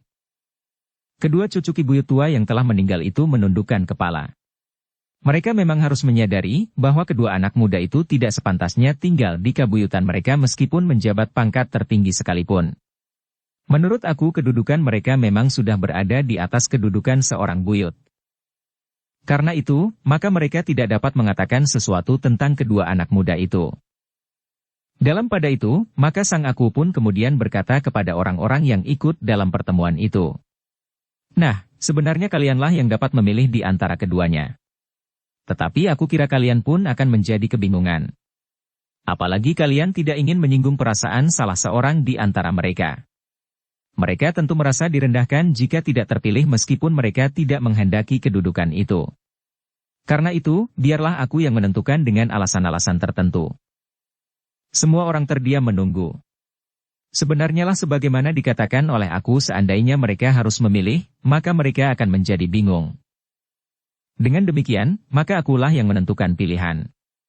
Dengan hati-hati ia berkata, "Baiklah. Menurut pendapatku, keduanya mempunyai hak yang sama. Keduanya adalah orang yang gigih dan menghargai hak itu. Meskipun satu kenyataan pahit telah terjadi pula atas keduanya sehingga keduanya dapat disekap ke dalam satu sikap oleh pamannya yang pada waktu itu memegang jabatan sebagai seorang buyut di kabuyutan ini, yang kedudukan itu baru saja aku ambil." Kedua orang saudara sepupu itu menundukkan kepala. Mereka memang mengakui di dalam hati, bahwa mereka untuk beberapa lama seakan-akan telah kehilangan pribadi mereka, sehingga mereka dengan mudah dapat dijebak oleh pamannya itu. Sementara itu aku pun berkata lebih lanjut. Tetapi itu sudah berlalu. Aku minta kalian dan semua orang melupakannya. Kita akan mulai dengan lembaran baru dalam kehidupan kabuyutan ini. Semua orang memang menunggu, siapakah di antara keduanya yang akan ditunjuk oleh aku, sementara keduanya telah menyatakan keberatannya. Namun akhirnya aku pun berkata, aku menentukan, yang akan menggantikan kedudukan Ki Buyut adalah cucunya yang tua. Sang aku, saudara sepupu yang berdarah lebih tua itu dengan serta-merta memotong. Ampun hamba, aku. Hamba mohon, janganlah hamba mendapat tugas yang tidak akan mampu hamba jalani. Aku tersenyum. Katanya, kau tidak akan melakukan tugasmu seorang diri. Kedudukan Ki Bekel yang secara khusus membantu Ki Buyut di kabuyutan ini memang sangat menarik. Meskipun di saat yang lewat kedudukan Bekel di padukuhan induk ini dan tugasnya tidak memerintah sebuah padukuhan, tetapi membantu Ki Buyut dalam pengertian yang khusus, dapat dilanjutkan. Tetapi sudah barang tentu dengan tugas yang dibatasi oleh hak dan kewajiban yang mapan. Bukan disalahartikan sebagaimana kedudukan Ki Bekel pada masa pemerintahan yang lewat. Orang-orang yang berada di tempat pertemuan itu sudah menduga bahwa aku menghendaki saudara sepupu yang muda itulah yang akan diangkat menjadi bekal dengan tugas membantu kewajiban Ki Buyut. Tidak seorang pun yang merasa berkeberatan. Ketika sang aku menanyakan, apakah ada pendapat yang akan diajukan oleh para bebahu di kabuyutan itu, maka nampaknya mereka sudah sependapat sebagaimana diputuskan oleh aku. Jika tidak ada keberatan, maka aku telah menetapkannya. Kedua orang saudara sepupu itu akan bersama-sama memegang kendali pemerintahan di kabuyutan ini, berkata aku. Mereka sudah dapat melakukan tugas mereka sebelum diwisuda. Sementara itu aku minta semua bebahu dan bahkan semua orang di kabuyutan ini membantu tugas-tugas mereka. Semua orang mengangguk-angguk. Mereka seakan-akan telah berjanji kepada diri mereka masing-masing, bahwa kabuyutan mereka harus mereka bangun kembali setelah beberapa lama berada dalam keadaan yang parah. Semua terserah kepada kalian, berkata aku. Betapapun seorang buyut bekerja keras bagi kampung halamannya, tetapi jika tidak didukung oleh semua pihak, maka yang dilakukan itu akan sia-sia. Karena itu, aku minta kalian membuktikan dukungan kalian atas pengangkatan ini dengan perbuatan. Bukan sekedar mengangguk-angguk di hadapanku. Pada saat-saat tertentu aku akan datang untuk melihat, apakah kabuyutan ini telah berkembang atau belum. Di luar sadar, semua rasa-rasanya sudah berjanji kepada diri sendiri. Demikianlah, aku sudah memberikan beberapa ketetapan. Kedua orang itu sudah dibenarkan menjalankan tugas mereka sebelum aku sempat mewisuda. Namun menurut aku, wisuda hanyalah sekedar kelengkapan upacara. Tetapi yang penting adalah jiwa dari keputusan yang telah dijatuhkan itu. Dalam pada itu, maka aku pun telah berniat untuk bermalam satu malam lagi di kabuyutan itu. Mahisa Murti dan Mahisa Pukat pun masih berada di kabuyutan itu pula. Di malam hari aku masih ingin berbicara dan memberikan beberapa pesan kepada kedua saudara sepupu itu. Aku pun akan minta Mahisa Murti dan Mahisa Pukat meninggalkan pesan-pesan mereka pula sebelum keduanya meninggalkan kabuyutan itu. Sementara itu aku sudah berniat pula untuk membawa orang-orang yang bersalah ke Lemah Warah, kecuali perempuan yang telah dengan jujur memberitahukan kesalahan-kesalahan yang telah dilakukan oleh suaminya itu. Namun perempuan itu pun tidak terlepas dari hukuman, meskipun ia tidak langsung melakukan kesalahan. Untuk beberapa lama ia telah menikmati kekayaan yang telah didapat oleh suaminya dengan laku yang tidak baik. Karena itu maka sebagian besar dari kekayaannya itu telah dirampas bagi kepentingan kabuyutan. Tetapi perempuan itu sama sekali tidak menyesal. Ketika aku bertanya kepadanya, maka katanya, Ampun sang aku. Dengan ikhlas hamba serahkan kekayaan yang tidak memberikan kebahagiaan bagi keluarga hamba itu, sehingga akhirnya suami hamba telah meninggal dengan penuh penyesalan di hati. Baiklah, berkata aku. Yang akan melaksanakan adalah buyut yang baru di kabuyutan ini.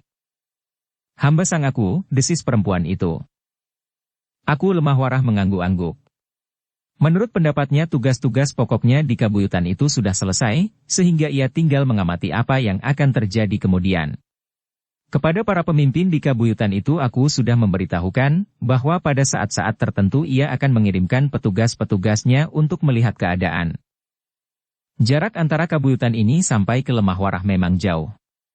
Tetapi aku akan tetap mengikuti perkembangannya, karena bagaimanapun juga kabuyutan ini merupakan bagian dari Pakuan Lemah Warah, sehingga aku pun akan ikut bertanggung jawab atas apa yang terjadi di sini, berkata aku.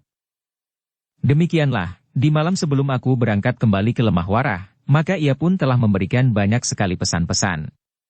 Kedua cucu Ki Buyut yang diserahi tugas memimpin kabuyutan itu merasa mendapat banyak bekal yang berarti bagi mereka berdua. Keseganan di antara mereka lambat laun menjadi semakin menipis.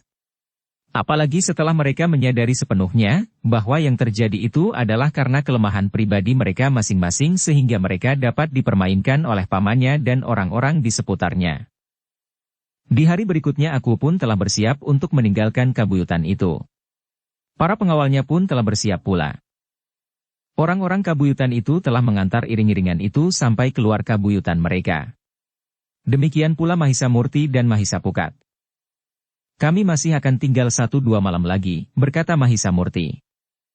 Baiklah, berkata aku Lemah Warah. Pergunakan kesempatan itu baik-baik. Lalu suaranya menurun sehingga hanya didengar oleh Mahisa Murti dan Mahisa Pukat. Kedua cucu Ki Buyut lama itu sudah agak lama saling bermusuhan. Mereka memerlukan bimbingan agar mereka dapat bekerja bersama dengan baik meskipun hal itu sudah mereka sadari sepenuhnya. Baik aku. Kami akan melakukannya, jawab Mahisa Murti. Demikianlah, ketika aku kemudian meninggalkan kelompok-kelompok orang-orang padukuhan termasuk Ki Buyut dan Ki Bekel yang telah ditetapkan oleh aku serta Mahisa Murti dan Mahisa Pukat, maka orang-orang kabuyutan itu telah melepas mereka dengan lambaian tangan. Sikap aku yang akrab membuat orang-orang padukuhan itu tidak merasa takut lagi kepadanya, namun mereka merasakan kebapaan aku yang lembut itu. Meskipun dalam kelembutan sikapnya terasa bahwa aku itu pun dapat menunjukkan sikap yang pasti sebagaimana seorang aku dan seorang senapati perang. Sementara itu, orang-orang yang dianggap bersalah dari kabuyutan itu telah dibawa pula oleh aku. Ki Buyut, Ki Bekel, serta ayah dan bibi Ki Buyut. Beberapa saat lamanya orang-orang kabuyutan itu termasuk para pemimpinnya yang baru memandang debu yang mengepul di belakang kaki kuda iring-iringan aku Lemah Warah yang semakin lama menjadi semakin jauh. Baru beberapa saat kemudian, Mahisa Murti pun berkata, "Marilah. Mereka telah jauh. Mudah-mudahan mereka selamat sampai tujuan." Orang-orang kabuyutan itu pun kemudian telah melangkah kembali ke kabuyutan mereka. Sementara itu para pemimpinnya pun masih kembali pula ke padukuhan induk. Hari ini kita akan mengatur perasaan kita masing-masing, berkata Mahisa Murti. Besok kita akan mulai dengan pembicaraan-pembicaraan. Banyak persoalan yang harus kita bicarakan. Kami berdua akan memanfaatkan waktu kami yang pendek untuk mengikuti perkembangan terakhir dari kabuyutan ini. Ternyata pengaruh Mahisa Murti dan Mahisa Pukat masih mencengkam orang-orang padukuhan itu. Apalagi karena aku Lemah Warah telah menyebut mereka, bahwa kedudukan mereka berada di atas kedudukan seorang buyut karena tugas mereka sebagai petugas dari Kediri. Ditambah lagi keterangan aku bahwa kedua anak muda itu adalah adik aku Sangling. Hari itu, orang-orang kabuyutan itu telah memasuki satu masa baru bagi kabuyutan mereka. Mereka yang untuk beberapa lama tidak tahu arah kepemimpinan dari para pemimpin di kabuyutan itu, telah menaruh harapan kepada kedua orang saudara sepupu yang meskipun semula bermusuhan. Namun orang-orang kabuyutan itu merasa, bahwa pimpinan kabuyutan itu telah kembali kepada yang berhak. Mahisa Murti dan Mahisa Pukat pun merasa bahwa di sisa hari itu mereka benar-benar telah beristirahat. Segala persoalan telah diletakkannya. Bersama kakek tua mereka berada di rumah adiknya yang kekayaannya telah disiapkannya untuk diserahkan kepada Ki Buyut yang baru. Perempuan itu sudah merasa sangat beruntung bahwa aku tidak melimpahkan kesalahan suaminya kepadanya karena suaminya telah meninggal. Sehingga dengan demikian ia masih akan tetap dapat hidup bersama anak-anaknya yang manja dan cengeng itu. Jika kedua anaknya itu terpisah dari kedua orang tuanya, maka mereka benar-benar tidak tahu apa yang harus mereka lakukan. Dengan demikian, maka perempuan itu harus mempergunakan sisa-sisa kemungkinan dalam hidupnya untuk berusaha sedikit demi sedikit merubah sifat kedua anak-anaknya itu. Waktuku tidak banyak lagi untuk dapat menunjukkan kepada mereka, bahwa mereka harus menghadapi kehidupan ini dengan wajah tengadah, berkata perempuan itu kepada dirinya sendiri. Di rumah itu, Mahisa Murti dan Mahisa Pukat memang mencoba untuk bergaul dengan anak janda tua yang merasa bahwa sebentar lagi ia harus merubah tata hidupnya. Janda tua itu memang sudah menyadari bahwa mereka tidak akan lagi dapat menikmati kekayaan mereka, karena sesuai dengan cara yang tidak wajar itu, akan diserahkan kembali kepada Kibuyut yang baru. Yang akan tinggal padanya adalah sawah sebagaimana dimilikinya sebelum suaminya menerima upah atas kejahatan yang pernah dilakukannya. Mahisa Murti dan Mahisa Pukat telah mencoba untuk menjajaki perasaan dan penalaran anak janda tua itu, terutama anaknya laki-laki. Kesalahannya tidak semata-mata terletak pada anak itu, berkata Mahisa Pukat. Mahisa Murti mengangguk-angguk. Katanya, ayah dan ibunya terlalu memanjakannya di saat-saat terakhir. Selagi anak-anak itu mendekati usia dewasa, maka mereka sama sekali tidak mendapat kesempatan untuk mematangkan dirinya. Mereka tidak diajar bagaimana mereka harus berdiri sendiri. Bagaimana mereka harus mempertanggungjawabkan segala tingkah laku mereka dan bagaimana mereka harus menentukan sikap terhadap buruk dan baiknya. Apakah kita dapat membantunya? Bertanya Mahisa Pukat. Waktu kita tinggal sedikit, berkata Mahisa Murti. Mungkin kita dapat memberikan beberapa petunjuk kepadanya. Mahisa Pukat mengangguk-angguk. Namun tiba-tiba katanya. Bagaimana jika anak janda tua itu kita bawa? Hei! Mahisa Murti termangu-mangu. Maksudmu salah seorang dari mereka? Tentu saja. Anak laki-laki itu, berkata Mahisa Pukat. Apakah ibunya mengizinkannya? Selebihnya, anak itu akan menjadi beban kita. Namun jika kau memang menghendaki, aku pun tidak berkeberatan jika ibunya mengizinkannya, jawab Mahisa Murti. Mahisa Pukat termangu-mangu sejenak. Ia memang ragu-ragu. Tetapi katanya, aku akan berbicara dengan anak itu dahulu. Jika ia bersedia, maka kita akan berbicara dengan ibunya. Mahisa Murti mengangguk. Katanya, baiklah. Tetapi kau harus menjelaskan bahwa perjalanan kita bukan perjalanan tamasya. Kita akan banyak menjumpai persoalan-persoalan yang barangkali rumit dan berbahaya. Jika ia berani menghadapi akibat yang paling pahit dari perjalanan ini, maka kita akan membawa anak itu bersama kita. Tetapi jika tidak, maka sebaiknya kita memang tidak membawanya, karena akibatnya bukan saja akan menjadi beban bagi kita, tetapi anak itu sendiri akan merasa tersiksa. Mahisa Pukat mengangguk pula. Katanya, dalam waktu yang pendek, aku dapat menangkap sifatnya yang sebenarnya. Jika ia mendapat kesempatan, mungkin akan dapat terjadi perubahan sikap jiwani pada anak itu. Ditambah dengan pengalaman dan barangkali sedikit penempaan diri, maka mudah-mudahan ia tidak lagi menjadi seorang anak muda yang menjadi beban ibunya yang sudah menjadi semakin tua. Sedangkan adik perempuannya, bukan lagi masalah yang sangat berat bagi orang tuanya, karena pada umumnya seorang gadis memang sedikit manja. Mudah-mudahan kau benar-benar dapat menyelami jiwanya, berkata Mahisa Murti. Tetapi dalam kesempatan tertentu, kau pun harus ikut pula mencoba mengerti, berkata Mahisa Pukat. Aku akan membantumu. Tetapi karena kau yang sudah mulai, maka kau lanjutkan saja usahamu untuk mendekatinya dari unsur jiwanya, berkata Mahisa Murti. Dengan demikian, maka Mahisa Pukat pun menjadi semakin bersungguh-sungguh, ia menjadi semakin akrab dengan anak muda itu. Bahkan kadang-kadang Mahisa Pukat telah mencoba untuk memancing pendapatnya tentang kebiasaannya yang manja itu. Kenapa kau tidak berusaha untuk menentukan sikapmu sendiri? Apapun yang kau lakukan, kau selalu bersandar kepada ibumu. Bukankah ibumu menjadi semakin tua dan dengan demikian maka kau harus tampil menggantikan kedudukannya? Bukan saja kedudukan ibumu, tetapi kau pun harus menggantikan kedudukan ayahmu, berkata Mahisa Pukat. Anak muda itu hanya menundukkan kepalanya saja. Jika ia mencoba melihat ke dalam dirinya sendiri, maka yang nampak memang hanya kegelapan saja. Ia tidak tahu apa sebenarnya yang pantas dilakukannya. Nah, berkata Mahisa Pukat. Umurmu dan umurku tidak bertaut banyak. Tetapi kau tentu tidak akan berani jika kau aku tantang berkelahi. Ah! Jangan begitu, desis anak muda itu. Tidak. Bukan maksudmu untuk menantangmu berkelahi, jawab Mahisa Pukat.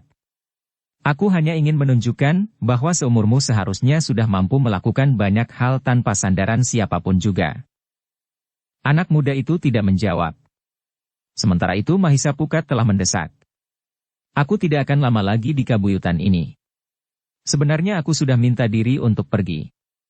Tetapi nanti malam kami berdua masih akan berbicara dengan Ki Buyut dan Ki Bekel yang baru atas permintaan mereka. Khususnya mengenai harta kekayaanmu. Sebelum aku pergi, aku ingin menawarkan beberapa hal kepadamu. Anak muda itu berpaling. Dengan ragu-ragu ia bertanya. Menawarkan apa? Masa depan yang tentu lebih baik kepadamu daripada yang akan kau jalani jika kau tidak mengalami perubahan tingkah laku, jawab Mahisa Pukat. Anak muda itu termangu-mangu. Dengan ragu-ragu ia pun kemudian bertanya. Apa yang harus aku lakukan? Selama ini kau terlalu manja, sehingga kau pada dasarnya tidak mampu berdiri di atas kakimu sendiri. Mungkin kau dapat melakukannya, tetapi kau selalu merasa tidak mampu. Kau selalu merasa dirimu lemah dan tidak berdaya. Kau selalu ketakutan dan tidak mau berbuat salah. Justru karena itu kau tidak berani berbuat apa-apa agar kau tidak membuat kesalahan apapun, berkata Mahisa Pukat. Sebenarnya aku ingin bertanya kepadamu, apakah kau mempunyai keinginan untuk merubah sifat-sifatmu itu, bertanya Mahisa Pukat. Anak muda itu ragu-ragu. Dipandanginya Mahisa Pukat dengan tatapan penuh kebimbangan. Kau harus berani mengambil sikap. Sesuatu yang memang tidak pernah kau lakukan. Kau tidak usah bertanya kepada ibumu karena kau yang akan menjalaninya. Jika kau ingin merubah dirimu menjadi orang yang sebenarnya lebih berharga, maka kau harus berani mengambil sikap. Jika kau masih dibayangi oleh ketakutan untuk melakukan kesalahan, atau benar-benar ketakutan karena tidak ada kepercayaan diri, maka selamanya kau akan menjadi beban orang lain, berkata Mahisa Pukat. Tidak, anak muda itu tiba-tiba menjawab dengan suara menghentak. Kau jangan menghina aku. Tetapi Mahisa Pukat tertawa. Katanya, mari anak muda. Kau memang pantas dihina jika kau masih tetap mempergunakan pola hidupmu yang lama. Jawaban itu justru membuat anak muda itu terdiam. Betapa kemarahan, kecewa dan berbagai perasaan berbaur di dalam hatinya, namun ia tidak mempunyai kemampuan untuk menjawab. Karena itu, maka yang terdengar hanyalah gemeretak giginya. Bagus, berkata Mahisa Pukat. Kau masih juga dapat marah. Itu pertanda bahwa kau masih mempunyai harga diri betapapun kecilnya. Karena itu, aku bersedia membantumu mengembangkan harga dirimu sehingga pada suatu saat kau mempunyai kepercayaan yang mantap pada dirimu sendiri. Dengan demikian, maka kau tidak akan merasa ketakutan lagi melangkahkan kakimu sendiri. Kau tidak akan merasa perlu lagi memanggil-manggil ibumu di saat kau harus mengambil keputusan karena keadaan menjadi gawat. Kau akan dapat merasa hidup dengan sikap pribadimu sendiri. Wajah anak muda itu menjadi merah. Tetapi ia sempat juga mendengar jawaban Mahisa Pukat itu dan merenungkannya untuk beberapa saat. Baru sejenak kemudian, maka ia pun bertanya. Apakah maksudmu sebenarnya? Sudah aku katakan, aku ingin menolongmu, keluar dari nasib yang sangat buruk itu, berkata Mahisa Pukat. Apakah kau dapat menyebut, cara yang sebaiknya aku lakukan untuk itu, bertanya anak muda itu. Kau ikut bersama kami, jawab Mahisa Pukat. Bersama mengembara tanpa tujuan. Mengatasi segala kesulitan yang akan kita jumpai di sepanjang jalan. Mungkin kita harus berkelahi atau bahkan mungkin kita akan terluka atau bahkan mati. Jika kau berani menanggung akibat itu, maka kau dapat pergi bersama kami. Tetapi jika beberapa tahun lagi kau dapat kembali kepada ibumu dengan selamat, kau akan dapat memberikan kebanggaan kepada ibumu. Bukan beban yang tentu akan menjadi semakin berat, karena ibumu menjadi semakin tua, serta semua kekayaan yang ada di rumahmu ini akan dirampas oleh kabuyutan ini, karena kekayaan itu didapat dengan cara yang tidak sewajarnya. Anak muda itu termangu-mangu. Sementara Mahisa Pukat berkata, terserah kepadamu. Kau masih mempunyai waktu semalam untuk berpikir. Malam ini kami berdua masih akan berbicara dengan Ki Buyut dan Ki Bekel tentang berbagai macam persoalan. Tetapi kau harus menyadari bahwa kau tidak akan dapat menjadi kanak-kanak yang manja sampai hari tuamu nanti.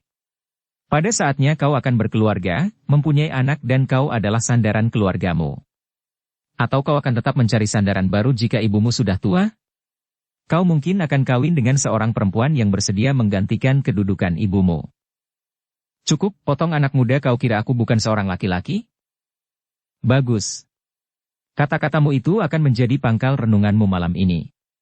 Besok, jika aku pergi, kau sudah mendapat keputusan. Apakah kau mau ikut bersama kami, mengembara, menempuh perjalanan berat dan berbahaya atau tinggal di rumah sebagai seorang yang melarat dan tidak mempunyai kepercayaan diri serta diombang-ambingkan oleh keadaan sambil bersembunyi di bawah pelukan ibu yang semakin tua dan rapuh, berkata Mahisa Pukat.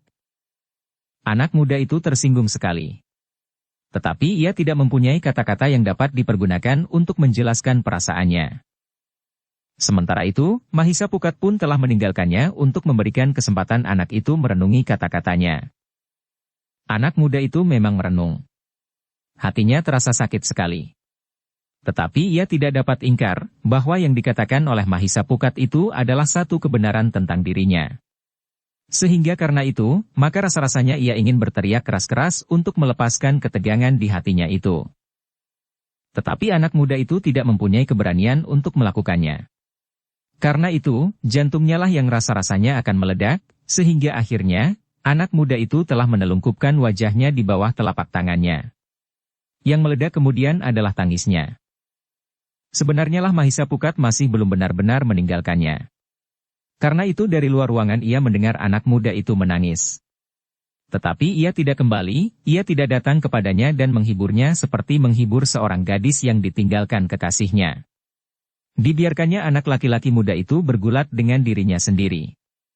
Karena itu, justru ketika Mahisa Pukat mendengarnya menangis, ia pun benar-benar telah meninggalkannya. Mahisa Murti telah menunggunya di serambi bersama kakek tua yang pernah menjadi bebahu di kabuyutan itu.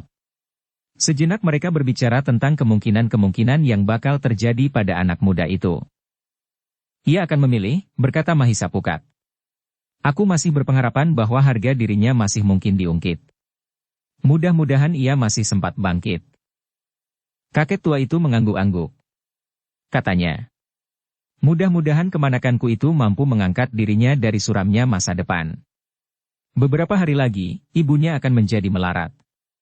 Jika ia tidak mampu bertahan karena pukulan keadaan itu, maka jiwanya akan dapat terguncang. Ibunya, meskipun seorang perempuan, tetapi ia mempunyai ketabahan yang tinggi. Kami akan membawanya pergi sebelum hal itu terjadi. Meskipun aku telah mengatakan bahwa keluarganya akan menjadi melarat, tetapi sebaiknya ia tidak melihatnya. Jika kelak ia kembali, mudah-mudahan terdapat perubahan jiwani pada anak muda itu, berkata Mahisa Pukat. Kakek tua itu mengangguk-angguk. Katanya, kalian adalah anak-anak muda yang sebaya dengan kemanakanku itu. Memang agak janggal bahwa kalian berlaku sebagai seorang bapak terhadap orang yang seumur dengan kalian.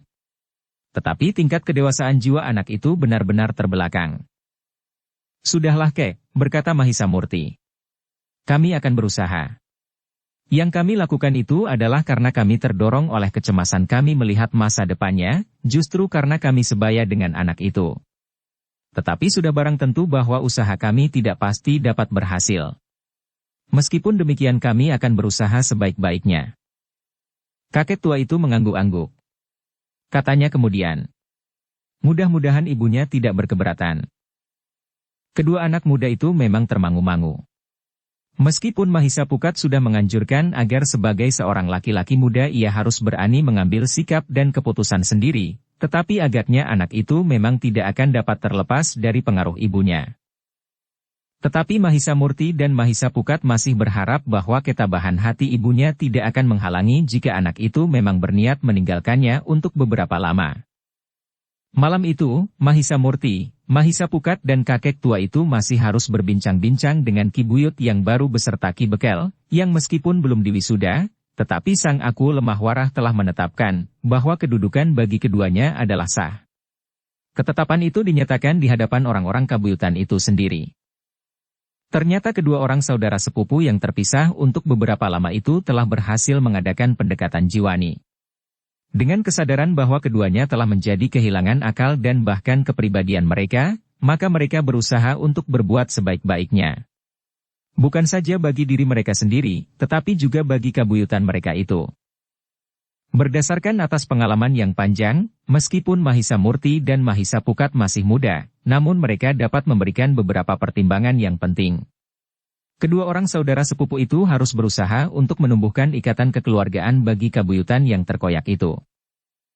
Setelah itu, maka barulah mereka dapat mulai dengan rencana-rencana mereka untuk meningkatkan kesejahteraan kabuyutan itu.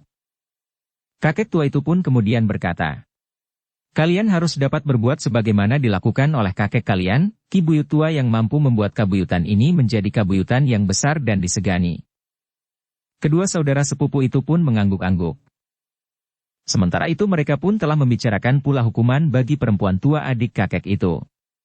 Seperti yang pernah dibicarakan sebelumnya, maka perempuan itu dengan ikhlas akan mengembalikan semua harta yang tidak sah yang pernah diterimanya dari kedua orang saudara kembar yang bernafsu untuk menjadikan anaknya seorang buyut di kabuyutan itu.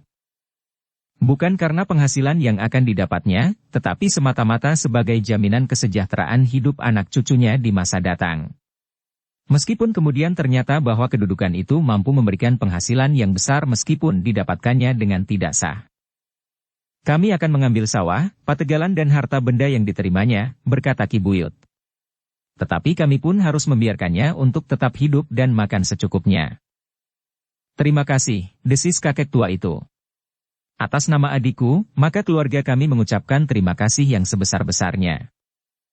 "Perempuan tua itu ternyata seorang yang jujur," berkata Ki Buyut. "Sementara itu, kami sangat memerlukan kakek." Kakek tua itu menundukkan kepalanya. Hatinya memang tersentuh oleh sikap Ki Buyut yang baru, yang dinilainya sebagai sikap yang bijaksana. Dengan demikian kakek tua itu berharap bahwa sikap itu adalah pertanda yang baik bagi kabuyutan itu. Mahisa Murti dan Mahisa Pukat pun ternyata mempunyai harapan yang baik bagi kabuyutan yang buram itu. Dengan hati-hati Mahisa Murti berpesan, agar kedua cucu Ki Buyut itu berusaha menebus kesalahan yang pernah mereka lakukan sebelumnya. Pada kesempatan itu, maka Mahisa Murti dan Mahisa Pukat pun telah minta diri pula kepada kedua orang pemimpin baru itu. Dengan nada berat Mahisa Murti pun berkata, "Aku akan datang pada satu kesempatan. Seperti aku, kami ingin melihat pertumbuhan dari kabuyutan ini. Sikap kami kemudian tergantung kepada keadaan kabuyutan ini." Kedua pemimpin yang baru itu mengangguk-angguk. Mereka mengerti bahwa kata-kata Mahisa Murti itu merupakan harapan, tetapi juga sekaligus ancaman. "Kami akan selalu menunggu kehadiran kalian," berkata Ki Buyut. "Apapun yang kami lakukan, tentu masih memerlukan petunjuk dan bahkan peringatan atau celaan." Demikianlah, maka kedua pemimpin yang baru di padukuhan itu tidak dapat menahan Mahisa Murti dan Mahisa Pukat untuk tetap tinggal di kabuyutan itu. Mereka akan meninggalkan kabuyutan itu besok pagi. "Aku minta diri," berkata Mahisa Murti. "Kalian tidak usah bersusah payah mengantar kepergianku besok. Kami akan pergi dengan diam-diam. Mungkin setelah matahari terbit, tetapi mungkin sebelum itu." Kedua pemimpin baru dari kabuyutan itu termangu-mangu. Namun kemudian Mahisa Murti pun berkata, "Kami bukan orang yang datang dengan resmi sebagaimana aku. Karena itu, kami pun akan pergi sebagaimana kami datang." Kedua pemimpin yang baru di kabuyutan itu serta para bebahu tidak dapat merubah rencana Mahisa Murti dan Mahisa Pukat. Mereka benar-benar ingin pergi sebagaimana mereka datang. Tanpa pelepasan dengan resmi sebagaimana tidak ada penyambutan di waktu mereka memasuki kabuyutan itu.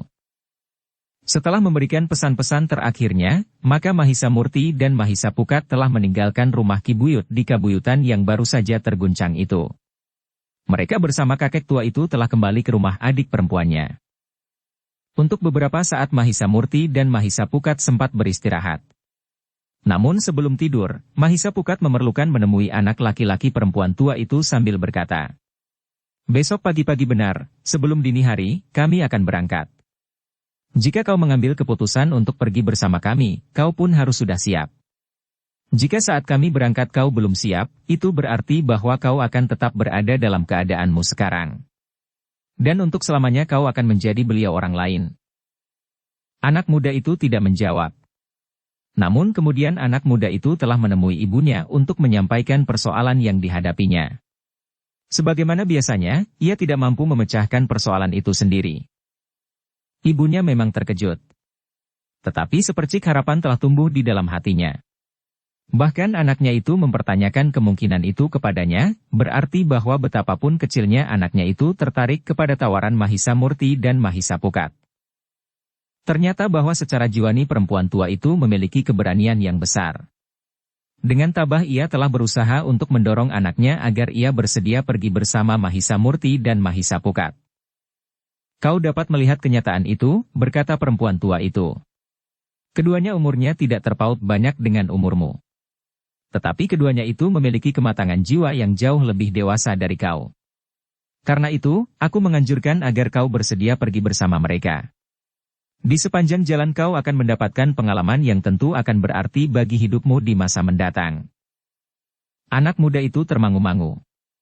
Masih terngiang di telinganya kata-kata Mahisa Pukat, bahwa perjalanan mereka adalah perjalanan yang berat. Mungkin mereka akan menjumpai bahaya. Mungkin mereka akan mengalami cedera, bahkan mungkin mereka akan terbunuh di perjalanan. Melihat anaknya termangu-mangu, ibunya pun berkata, "Apa yang kau pikirkan? Kesulitan di perjalanan? Kau memang akan menjumpai banyak kesulitan. Perjalananmu mungkin akan sangat berat bagimu. Tetapi jika kau berhasil lolos dari kesulitan selama perjalanan, maka aku kira kau sudah akan menjadi orang lain." "Apakah aku pasti keluar dari kesulitan di perjalanan itu?" bertanya anak muda itu. "Belum tentu," jawab ibunya. "Mungkin kau gagal. Tetapi kau wajib berjuang untuk berhasil. Jika kau menyerah, maka kau benar-benar akan hancur di perjalanan. Tetapi jika kau berjuang, maka kau akan mempunyai kemungkinan untuk berhasil. Meskipun segala sesuatunya tergantung kepada Yang Maha Agung, tetapi kita diwajibkan berbuat sesuatu." Anak muda itu mengangguk-angguk. Tetapi ia masih ragu-ragu. Namun apa yang dikatakan oleh ibunya itu mirip sebagaimana dikatakan oleh Mahisa Pukat. Ternyata ketabahan hati ibunya telah berpengaruh pula atas anak muda itu. Meskipun ia masih saja ragu-ragu, tetapi rasa-rasanya ibunya memang telah memberi kekuatan kepadanya. Ia merasa bahwa untuk beberapa lama ia memang bersandar kepada ibunya tanpa dapat berbuat sesuatu. Kini ibunya telah memberikan dorongan kepadanya untuk berbuat sesuatu, meskipun sesuatu itu ternyata cukup berbahaya baginya. Ibunya sama sekali tidak menangisinya meskipun kemungkinan terburuk dapat terjadi atas dirinya. Beberapa saat anak muda itu berpikir. Namun akhirnya harga dirinya telah berhasil terungkit dari dasar hatinya. Karena itu, maka ia pun telah memutuskan untuk pergi bersama Mahisa Murti dan Mahisa Pukat.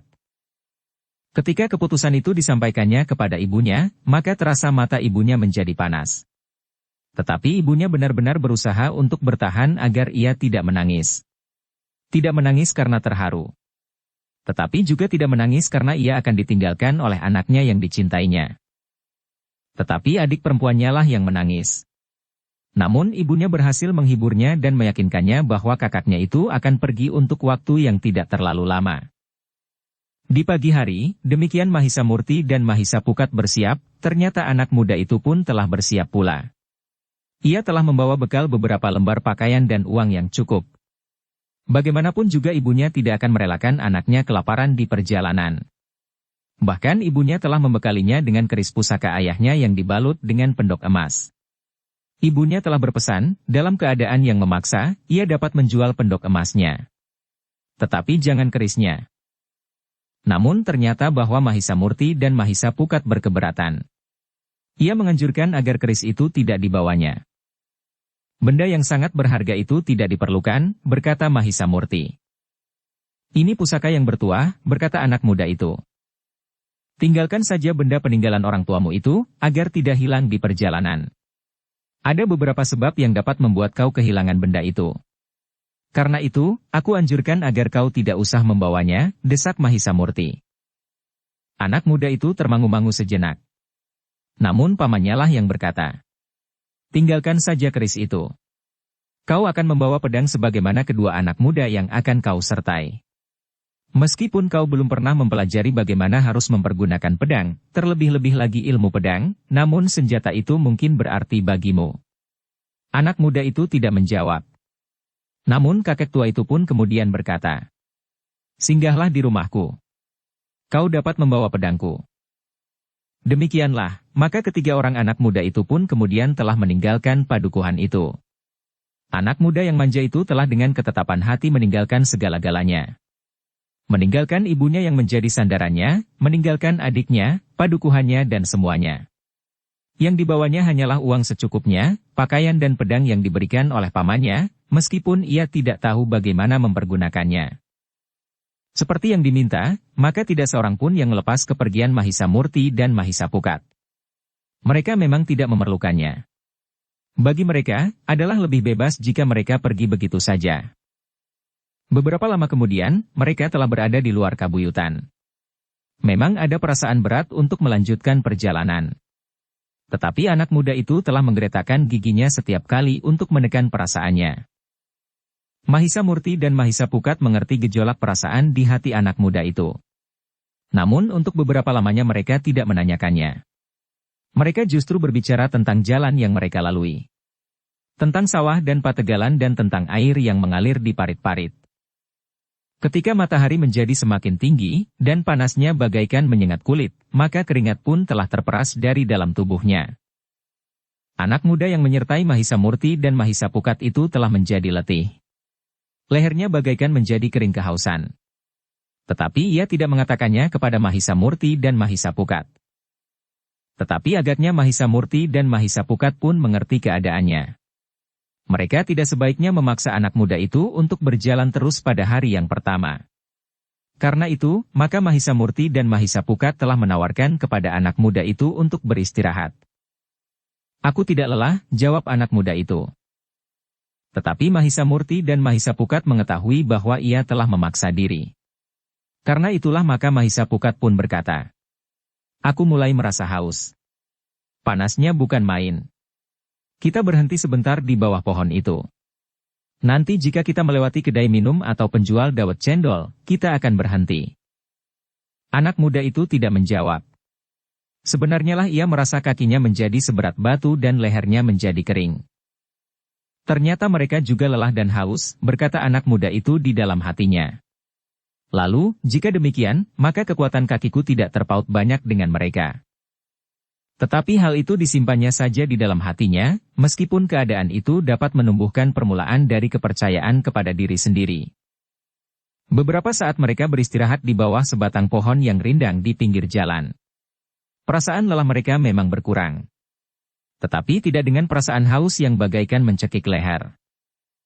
Untunglah bahwa beberapa saat kemudian, di jalan itu lewat seseorang yang agaknya baru pulang dari Pategalan membawa beberapa buah kelapa.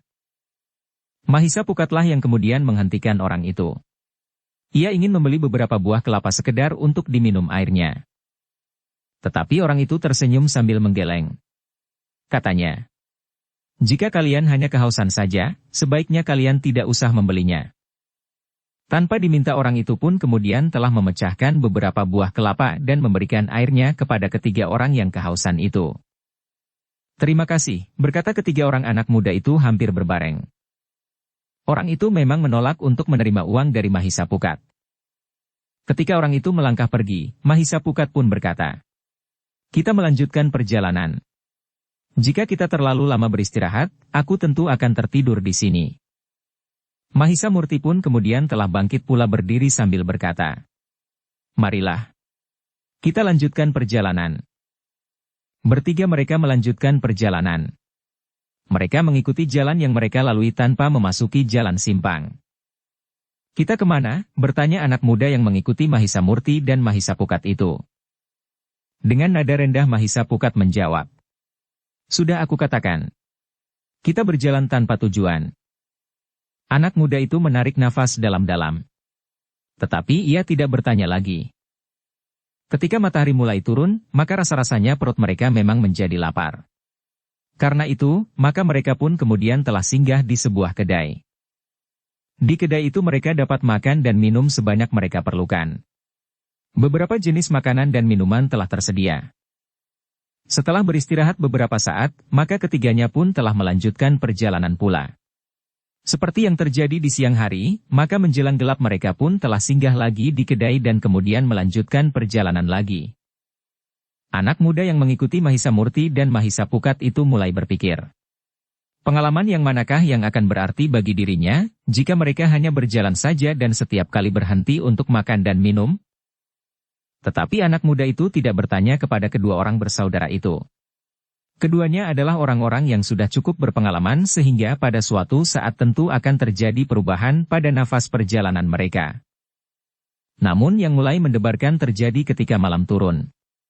Mahisa Murti dan Mahisa Pukat mulai berbicara di mana mereka akan tidur. Kita pergi ke bukit kecil yang remang-remang kelihatan itu, berkata Mahisa Pukat. Di sana tentu banyak terdapat batu-batu padas yang dapat dipakai untuk alas tidur. Mahisa Murti mengangguk kecil. Namun anak muda yang menyertai mereka itu berkata, apakah kita akan pergi ke bawah pohon raksasa itu? Bukankah kita akan terlindung karenanya? Mahisa Pukat justru bertanya. Tetapi anak muda itu berkata, kenapa kita tidak pergi saja ke padukuhan? Kita akan bermalam di Banjar. Kenapa di Banjar? Di Banjar tentu banyak orang.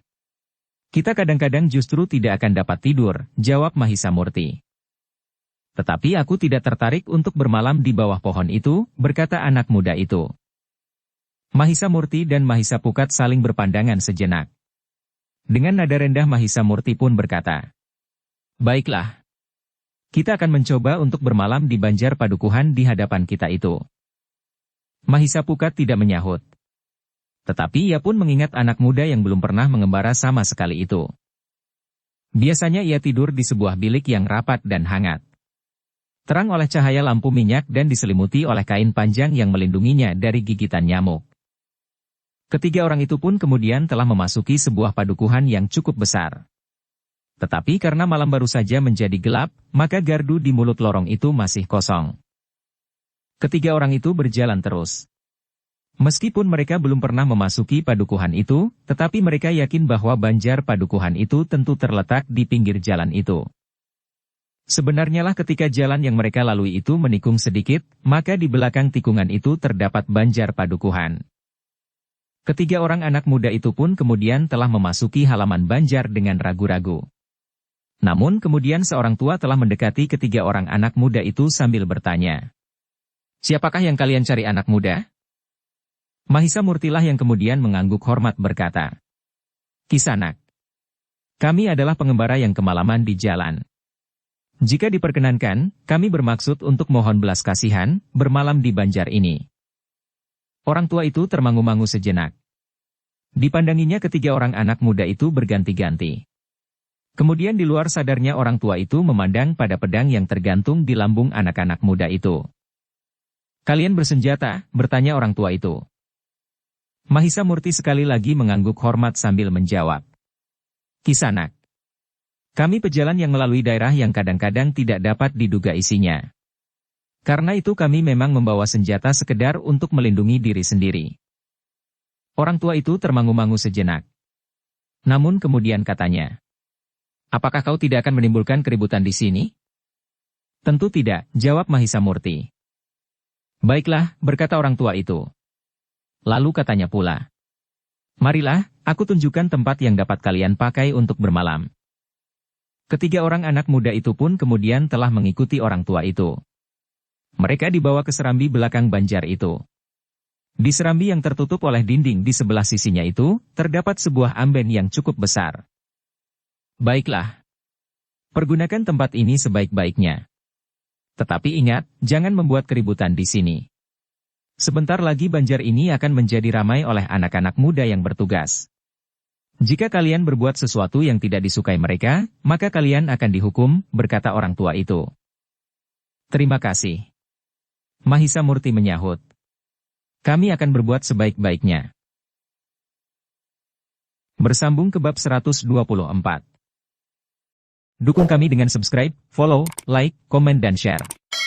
Terima kasih.